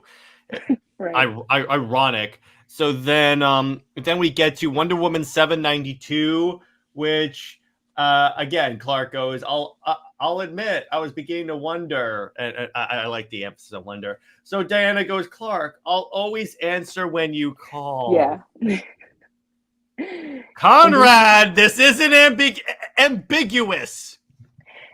she says, "Welcome home." Mhm. When And she's there. Yeah, exactly. And she really means welcome home, Cal. yeah, so this um it was just this page, but yeah, the ambiguity is at play, but not. All right, this gives me an idea. I'll bring it up when we're done here.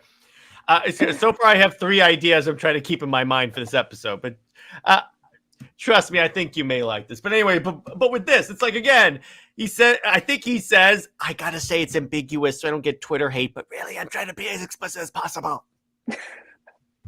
Well, honestly, after the hate he received and the threats, that he and Becky received with Immortal Wonder Woman, you know, like every other writer, they would try to steer clear of Superman and Wonder Woman's relationship, even as friends, and try to belittle it and destroy it.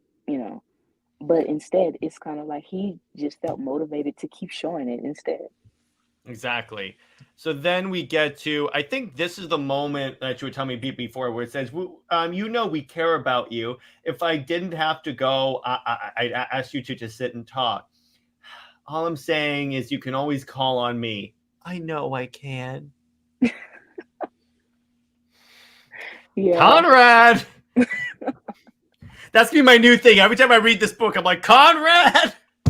It's gonna be the new Con.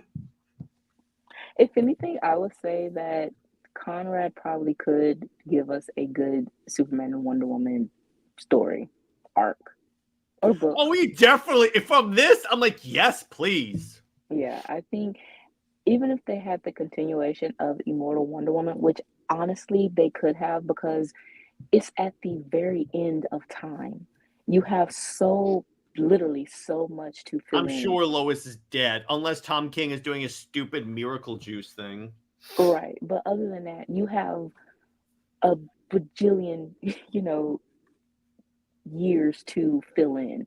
And you could really show Clark and Diana over the course of centuries, as they aged and, everything that they've gone through together to that moment of him, dying with Darkseid. That would be a very interesting story and, adventure. Um, I know we would probably cry like big babies, but Like we it did with would be Crisis? right. But we would, it would be an emotional journey, which So, yeah, go ahead. I was gonna say, yeah, now I have an idea, but Oh, God, now she's getting ideas from episodes now. So then we've covered the next few stories in this. So, Spirit of Truth, which first off, speaking of fantastic art, it's Alex Ross. So there you go. But again, I like the way this is phrased. So Wonder Woman must seek the counsel of the only one she can trust. yes, Interesting how they phrase it that way, and it turns out being Clark. yeah, the only person that she feels that can understand, what she's going through as again an outsider that is really trying to be to, you know, show herself as that is the one conflict that they will always have. Just because they're helping or, the powers that they have, that doesn't mean that they're gods. That doesn't mean that they see themselves as above or anything like that. It's just they want to help. And but they can't help the fact that yeah, one is an alien, one is an Amazon. That's just, DNA or whatever. Mm-hmm. We can't help our ethnicities, you know, um, our race, but who we are within our hearts is something that we just are. So for people to judge Clark and Diana in story and out, because so many fans too have these specific points that Clark and Diana have to um like check mark in order for them to feel that they are relatable or that they are human or have their humanity. It's just it's very much xenophobic and yeah, I just don't agree with, of course, Twitter the majority of the time. Whoa, yeah. Yeah. I'd be very concerned if you did. But with this, it's like Wonder Woman is struggling with her identity, and it's like she's trying to figure out: do I intervene? Do I not intervene? How do I do this? And she calls Clark, who has the double life, and I really like how like she helps him, and then as soon as she's done, as soon as the story's end, Clark is the first person she calls, and then this is also the one where Clark basically calls her perfect again. Yeah. But And go ahead. no, you can go ahead. Oh, I was just gonna say that the fact of, them saying that they are going to go get dinner at the end of the story. It's kind of like, I want to see that. Yeah, can we turn this into an ongoing series drawn by Alex Ross? That'd be kind of fun. So then, League of One, otherwise known as Tower of Babel, but done well. Right. So Wonder Woman has to fight the Justice League. So she takes out all the Justice League because she doesn't want them dying fighting a dragon. Then I love where the way she fights Superman. She briefly fights him, and they go, Clark, you have to go save Kyle and Batman that are drifting in space. Please go save them while I go fight this dragon. And Cameron brings up a good point. I'm sorry, I keep bringing it up, but one big xenophobic line, in my opinion, is she is the princess to his prince. Yes. Diana cares not for royalty. In fact, she left the island. So why would she go with someone that's a prince? Plus, Right. Bruce is not a prince. But continuing on with this, it's like at the end of it, it's like I like how Batman, man, is that a Freudian slip? Superman talks to Wonder Woman, and he feels betrayed because she kind of lied to him and betrayed them. And then I like how Wonder Woman goes, okay, if you were in my position, what would you have done? And then he goes, I would have died fighting at your side. Silence. No, you're right. I just love the way that's written. I love the way it's written, and I love the way the Mm-hmm. artwork, because he's kind of like he's trying to be so strong and just you know feel like I would have done this way, but then he knows that ultimately ultimately she is right, and there is sacrifices that they have to make, and in order for them to save the world, even though Clark wants not her to get hurt or for her to die. It's still the fact of at some point that is a reality that he has to accept, you know, with them being superheroes. Yeah, exactly. And then we could have. So then we also have some Ruby Sears animation, DeCamu, and Justice League Action, which I love. Where some fans were trying to tell me that I have to fix the spelling. Where one of the fans was telling me that the DeCamu people that like they break up in Justice League Action. I was like, since when? Yeah, they don't break up because the the date episode, it's a gag of them not being able to, get the kiss. That's basically what the episode is about. However, throughout the series, there's one episode further down, I think in the 22, I want to say, but um, Clark, I think Lex does something to Clark's bloodstream or whatever, the nanobite. A lot, they have this thing where they want to put like little nanobite things in people's bloodstreams, I have but no. Yeah, exactly. That's a good point. but Wonder Woman, Batman, and Atom goes into Clark's Oh, body, I remember and this episode. I yeah, love this one. and so they go within his nose, and of course they have to blow up the mucus, and it's all over their suits. So um Adam says this is awkward, and then Diana says try dating him. This is like this is And awkward this is and I'm their dating him. first time learning that too. It's like Adam's like, what? Yeah, and so he's like, "What did you say?" And she says nothing. So it pretty much their relationship is very low key, that even the Justice League doesn't know about it. So that is pretty much what the relationship is. And of course, Jim Craig was the showrunner of this, and he, with the fact of knowing antis will attack him, I I truly believe that it probably would have been more of their relationship, you know, as an ongoing thing, maybe to show here and there. But you have people who will attack you. And Here's what we need. How about a Superman Wonder Woman animated series? yeah, they should honestly, the DC AMU, that is something that should have been of adapting Power Couple instead of Doomsday. That I swear, Britt, you and I are constantly trying to come up with better ideas than what DC is doing, and they're not even paying us. right.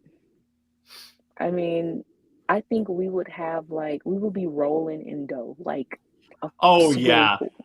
oh yeah. Now speaking Well, of Craig, well, uh, uh, well. oh yeah, Actually, yeah. Go ahead. the thing is, we can't get paid because WB is broke. So, Well, yeah, and they're probably going to collapse any moment. That's another reason why I have no faith in the DCU.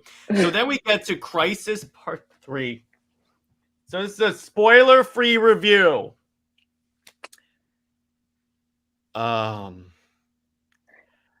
I have to emotionally recover from this movie. And thanks, Britt, because she was sending me clips of what happens in the movie. I asked for it, so it wasn't like she was sending it to me just haphazardly. Although she probably would to or to revel in my emotional destruction. But my God, was wow. yeah. And as we said before starting the show, throughout the entirety of the Tomorrowverse, they did as much as they could with the limited time that they had and the budget. You know, they and it's not their fault, because they did have other plans wanting to expand on the JSA. They also wanted to do some more Batman um, movies and Batman Beyond as well. So, but again, WB being broke and changing towards guns verse, uh, and I mean, even they wanted to adapt Kingdom Come, but Gunn vetoed that. So, it's certain things that we don't know and we don't have to know, but the behind the scenes is much more complicated than just a yes or no in the process of these animated movies or shows. So I will say, Atchison brings up a good point. The Tomorrowverse deserves comic tie-ins. Then we can get those movies. Yes. Oh my goodness. I was thinking that. So it has to be something again within the creative atmosphere to, yeah, we need tie-ins to kind of again fill in the blanks of what happened within the JSA. We know that Clark and Diana obviously do not age, but what happened to the other, JSA members? We didn't see Earth 2 Batman marry Earth 2's Catwoman and have Helena. I think Damian Wayne also was introduced. I don't think he He was was. in. Yeah, so he's in Earth 2. So if he's Earth 2, how did Batman have a relationship with Talia? We missed everything because everything was done off screen. And the thing is, what I give Jim Craig kudos to as well is that he was open and honest that they had to do stuff off screen instead of how in the Tuckerverse they did stuff off screen and thought that, well, you're going to basically accept it. That, yeah, this is How'd done that off work screen. out for you, bro? Yeah, this is done off screen, but we like it and that is what it is. And that arrogance or whatever, it just makes you as a fan not want to invest. But I will say, and I said this when I did my tweet review for this. This is the first animated universe that respected Wonder Woman because the DCAU did not. The DCAU did up until a point, and then she turned into a mouthpiece for Clois. This Wonder Woman did not bash Clois. She did not bash anything. She was just being Wonder Woman. Right. And she was leader of the JSA.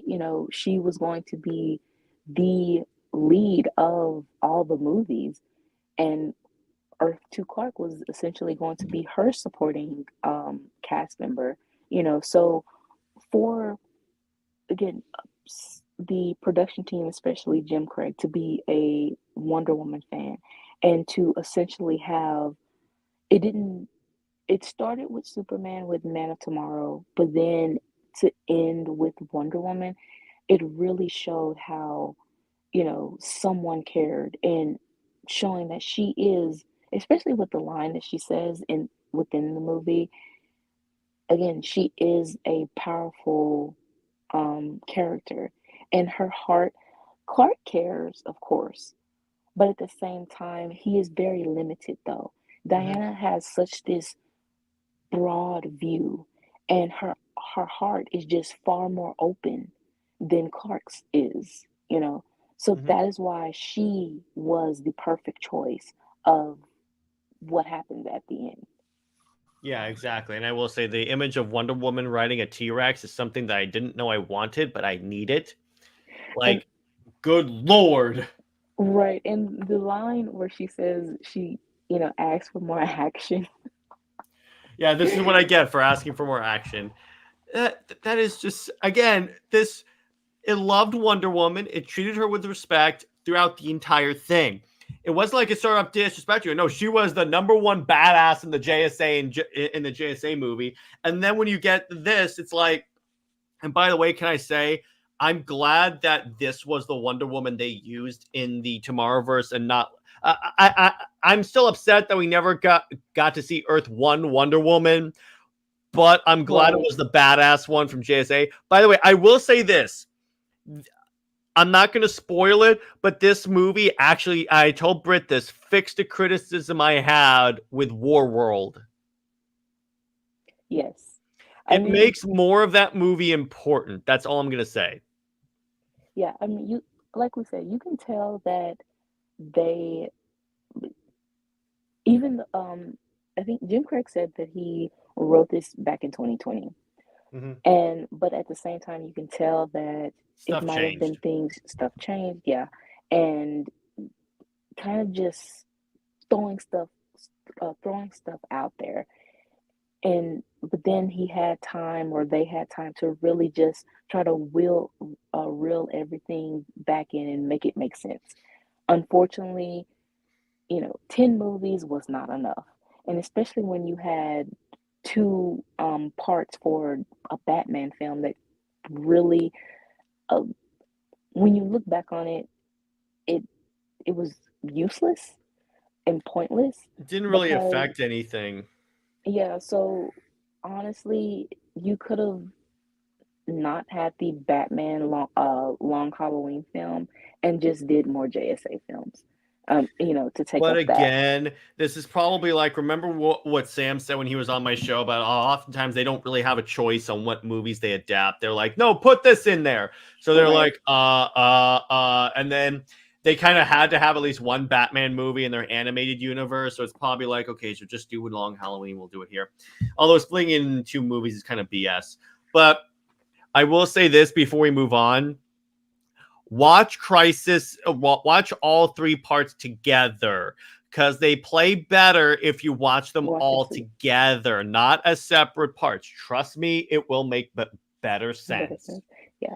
And also just with, yeah, Diana um riding a T-Rex, and the fact that it showed her ability to speak to animals. An It ability that that no one ever shows. Yeah.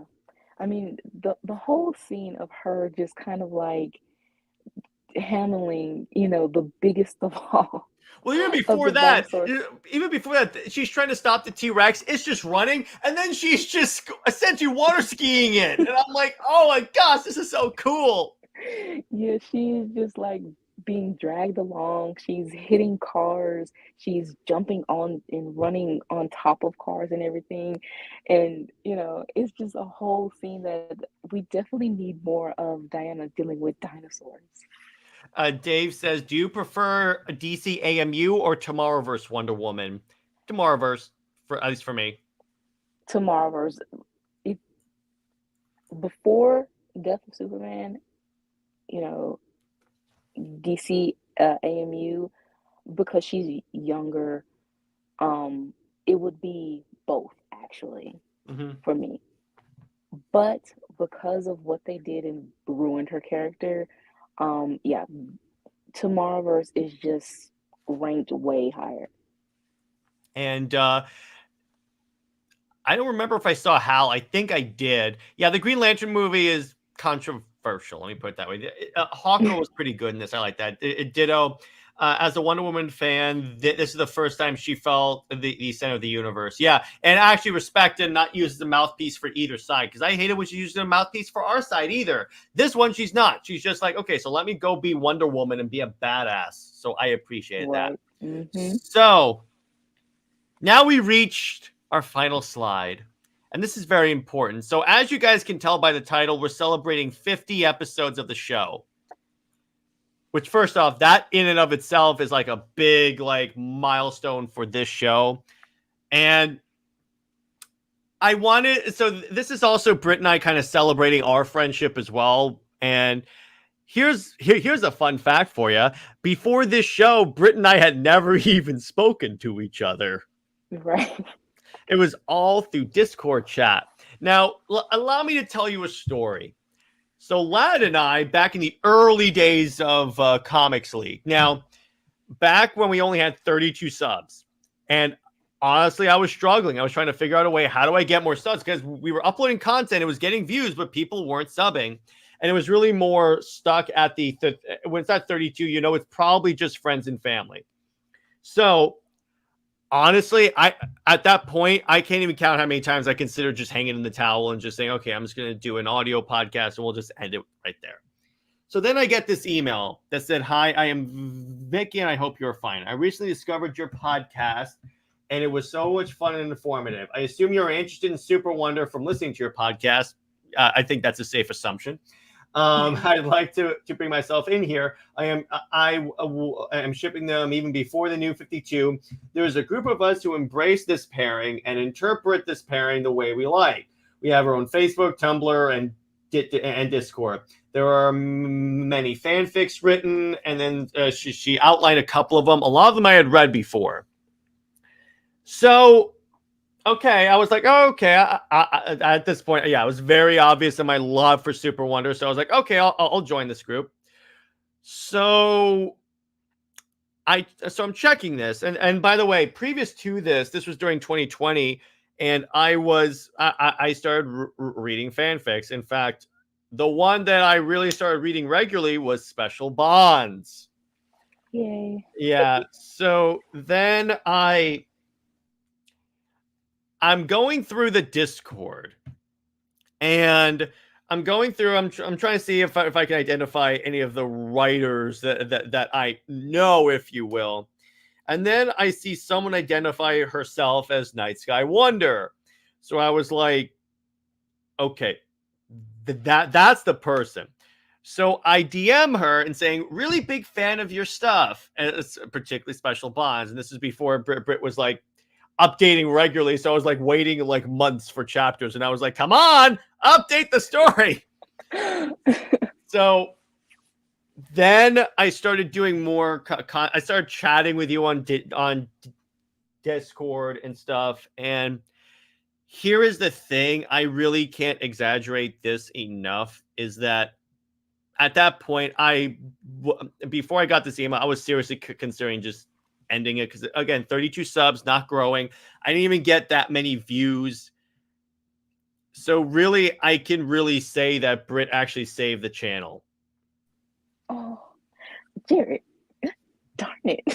That's what I can say there, because of you watching all this stuff and our conversations. And by the way, pre this show, when I would make those SuperWonder episodes for like Under Two Caves, Brit was my source. Yeah. She would just say, okay, so use this. And I was like, okay, there. But again, it's like I almost threw in the towel, and then your conversations kept me going. And then obviously at a certain point, I was like, I got to get her on the channel for like an interview or something like that. Then it just evolved as we started talking to, hey, do you want to do like an actual podcast? And here's the thing. I didn't expect it to explode the way it did. Like, this show is the reason why I got to 1K subscribers early. Easily is the show, because the analytics show me that I get the most subs from the show. I get the most views from the show. And here's the thing. Again, my concern going into it was, are we going to have chemistry? Because again, Brit and I had never spoken to each other before. It was like a couple of years of just chatting in this. And I was stunned when that first episode came out and I saw the views. I was like, oh my gosh. Because again, I didn't know there was that much of a need for this. And seeing it now, I'm like, oh, yes, very much so. There is a need for this. Because when I looked about it, because here's the problem with, here's the thing about YouTube. When you're growing, they tell you, find a niche, find something no one else is doing and do it. There is literally no SuperWonder podcast. So I was like, there you go. And by the way, Jid, I echo that thing. Brit, your voice is what made me subscribe to Comics League. You have an angelic voice. Oh, see, I'm trying to hold it in. It's all good. So Brit, in conclusion, just thank you for like everything. Oh my goodness. Okay, I'm trying to hold it in, but honestly, I sense Jared, a crying cat coming my way. Oh my goodness. Okay, let me get it together. Okay, so yeah, I felt the same way, with writing. I love writing and the stories, because I felt this need of, I like this relationship, but there's something missing in a sense. And it really, I was inspired by, Soul's Run, but I didn't really just, I guess it wasn't invested within it completely with my own writing and feelings. And it wasn't until I would say that when Rebirth happened, it pretty much made me feel how you felt, is that, I all this dropped time comics at of, that point. yeah, you just wanted to drop everything, the story that I had, it was of learning the backstory of their relationship in post-crisis. And it was kind of like, oh, these two have this spiritual bond. And I love that. I love that in reality of people who have that sort of real, connection. And again, it doesn't have to be romantic. It can be just this solid friendship. And that is what most of my writing is based on, is their friendship. And that's when I started getting requests from people. I'm like, oh, okay, so people do like what I'm writing. And it's just, that's what that was. Then when Rebirth hit, I really just kind of had a writer's block. I really just kind of gave up a little bit on the fandom, in a sense, because it became toxic. And that is when I was also being the admin for the Instagram, and a little bit of stuff going on there. DCEU, those fans were being toxic as well, of being anti. So you just wanted to step back. But then, yes, Jared, when I got your Discord message and you were talking about special bonds, and special bonds was also a reflection and an answer to new Truth arc, when Clark, was written to break up with Diana.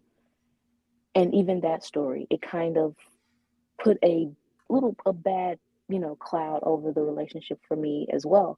But when you said that you cared about that story, it gave me motivation to not only finish that story, but also just kind of, it gave me a little bit more energy to continue on writing, just for the fandom and myself as well, and start with new stories that really made me happier and comfortable. with the fandom again. And then, yes, with us talking every day of the history and just, really um, gaining this friendship. And then it took us a year, but we were planning We were for trying to this do this for a year. That is year. very accurate. Yeah, and time, was not on our side for a while. But once we got the time and set, that first episode was so much fun. And for me, I've always just expressed my feelings towards with writing.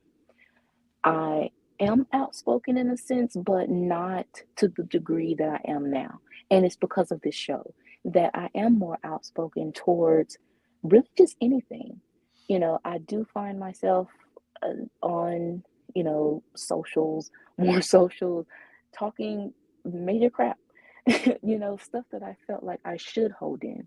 But with this platform that you've welcomed me to, I feel much more comfortable to speak my truth as within this fandom and just with anything, you know, any topic. And I want to thank you for that because, again, this platform is the most welcoming that I've seen. And whether, you know, fans agree or disagree, you still bring out that positiveness, and you are respectful to anyone's opinion, and you open that door for anyone to speak, from like I said, any fan, and interviewing people and just wanting people to have fun. And that is what this platform and this community is supposed to be about.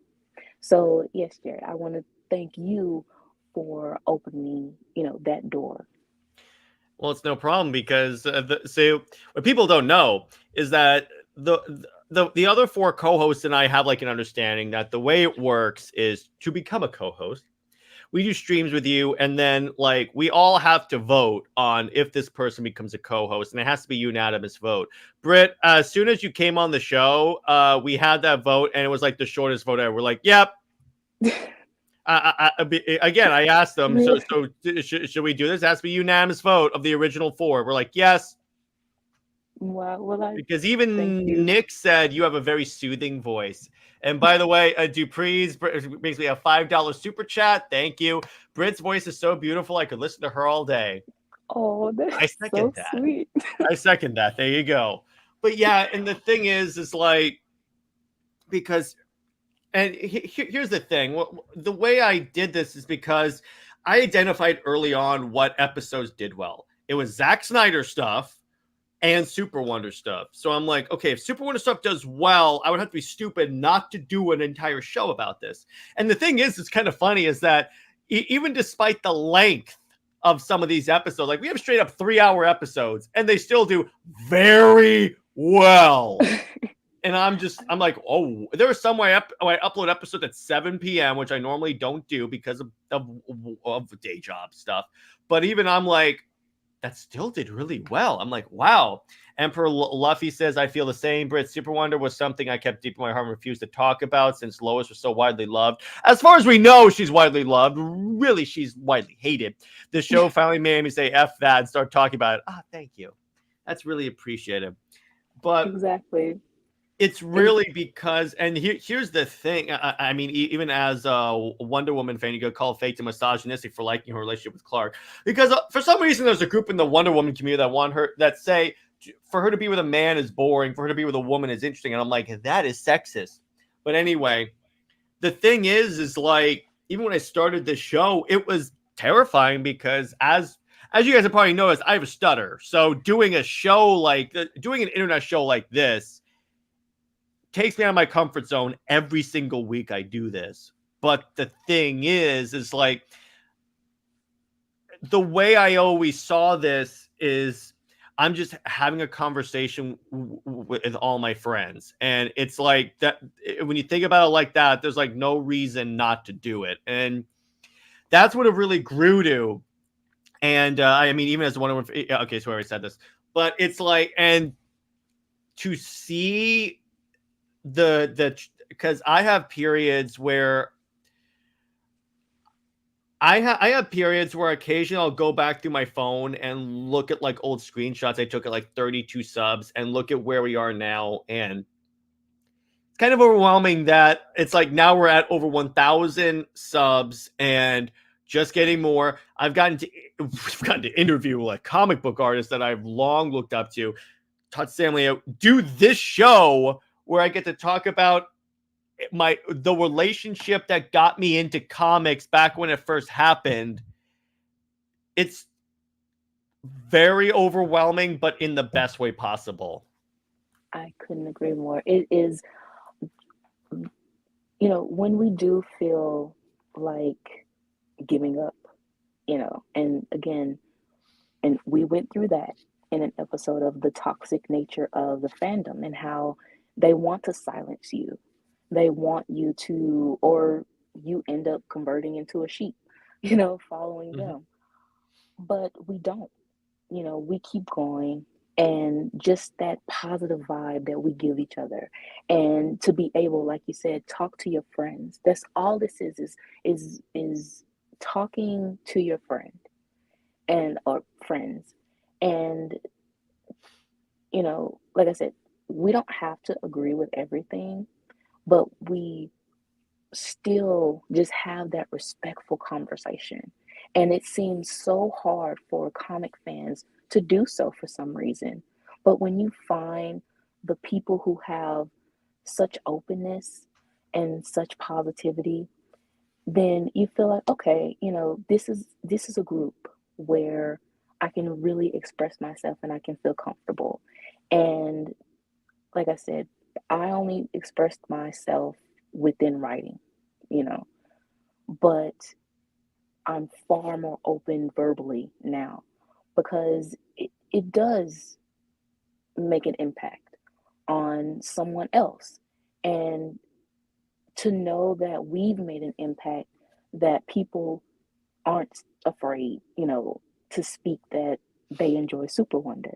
And honestly, to me, that is a load that people have made other people feel that way, that they can't express themselves when these heroes, these characters essentially represent standing out, you know, and being that representation of accepting different opinions, different backgrounds, and everything like that.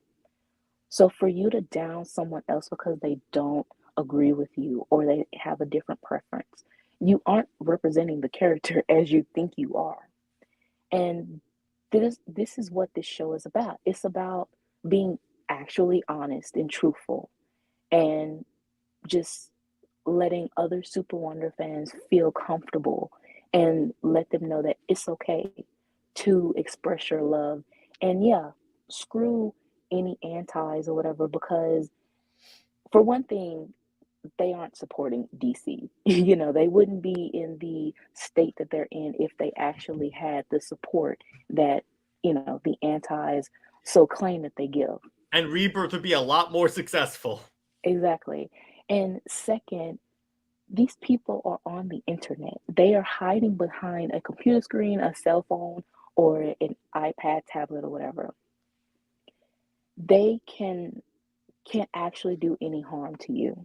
You know, that's all that they are. They if you met them on the street, I guarantee you they will act like just little chihuahuas or something. Or they will, you The know, funniest moment is when Brit referred to them in our private chats as repressed chihuahuas. I laughed out loud when you sent me that, Brit. you know, honestly, I say some stuff that is kind of like when it's brought up, I'm like, did I really say that? And Yeah, I'm like, it was kind of funny. It's really funny when you get Brit angry, she starts like really getting very expressive. I do.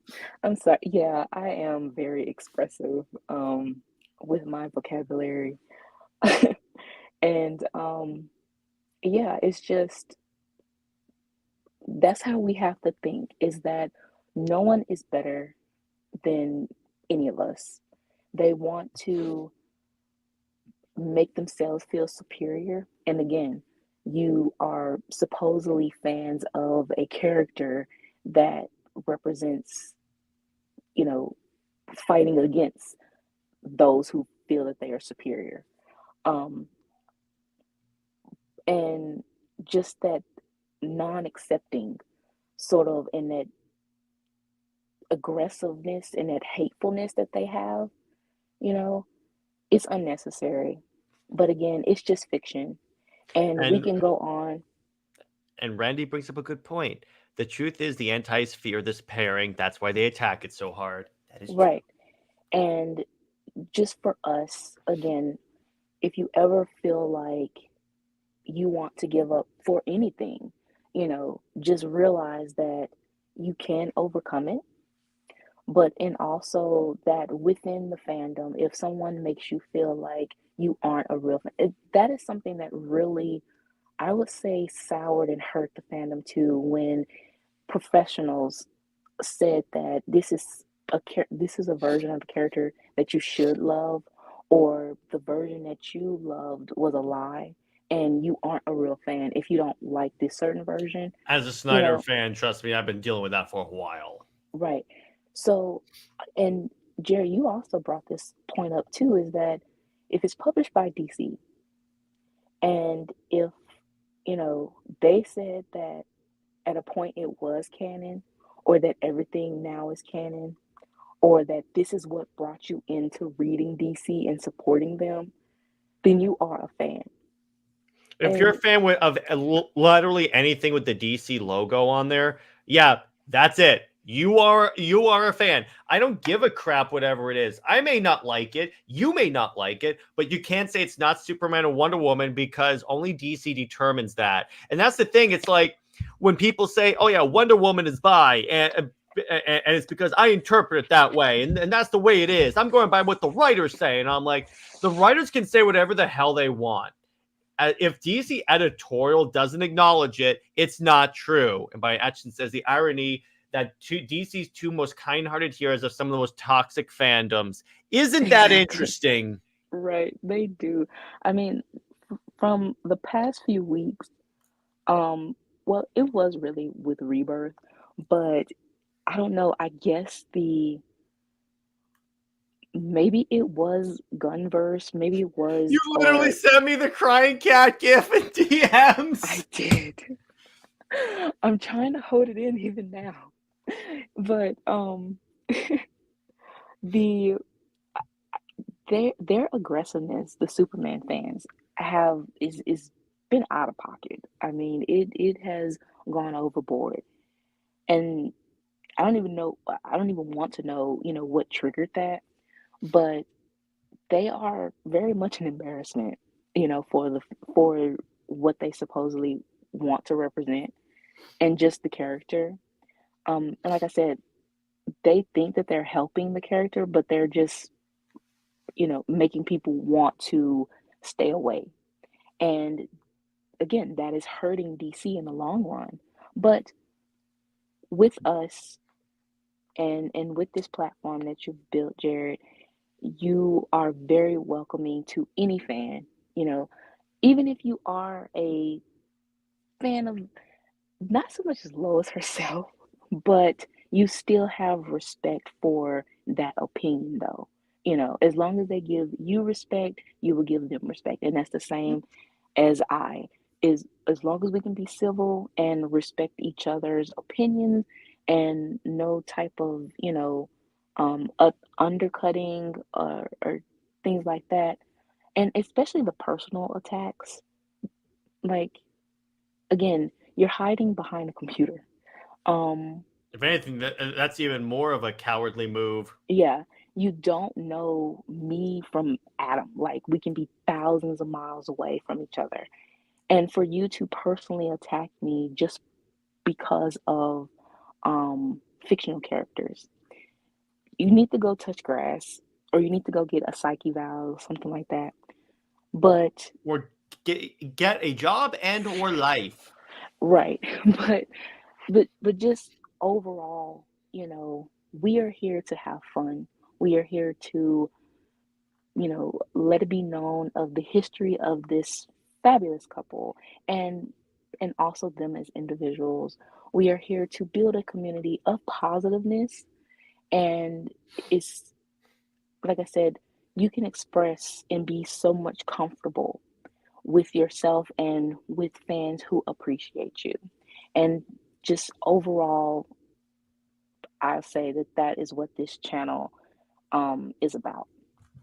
Exactly. And I think that's a good place to leave it. So every week, Brit and I try and like highlight a certain member of the fandom, make the member of the fandom of the week. But honestly, at this point, and we're having issues on Twitter, but screw it. So I am going to do this. I am going to say that, Brit, I'm going to give you the fandom of the week. You are the fan of the week because you bring us all together. And really, see, here's the thing. It's rare, honestly, at this point in people's lives for them to make a completely like best friends. And I definitely have that with Brit. And honestly, I can't imagine a moment in my life where she is not involved in that. So Oh my God. thank you for being my best friend and my Wonder Woman. Oh, dear. Stop it. Okay, I'm trying. You see, I held it in, and now it's just like I can't. But like I said, thank you though for reaching out to me and giving me that motivation back to continue on writing, and also this opening up this platform to speak, and you know and to be an impact for this fandom and for other people.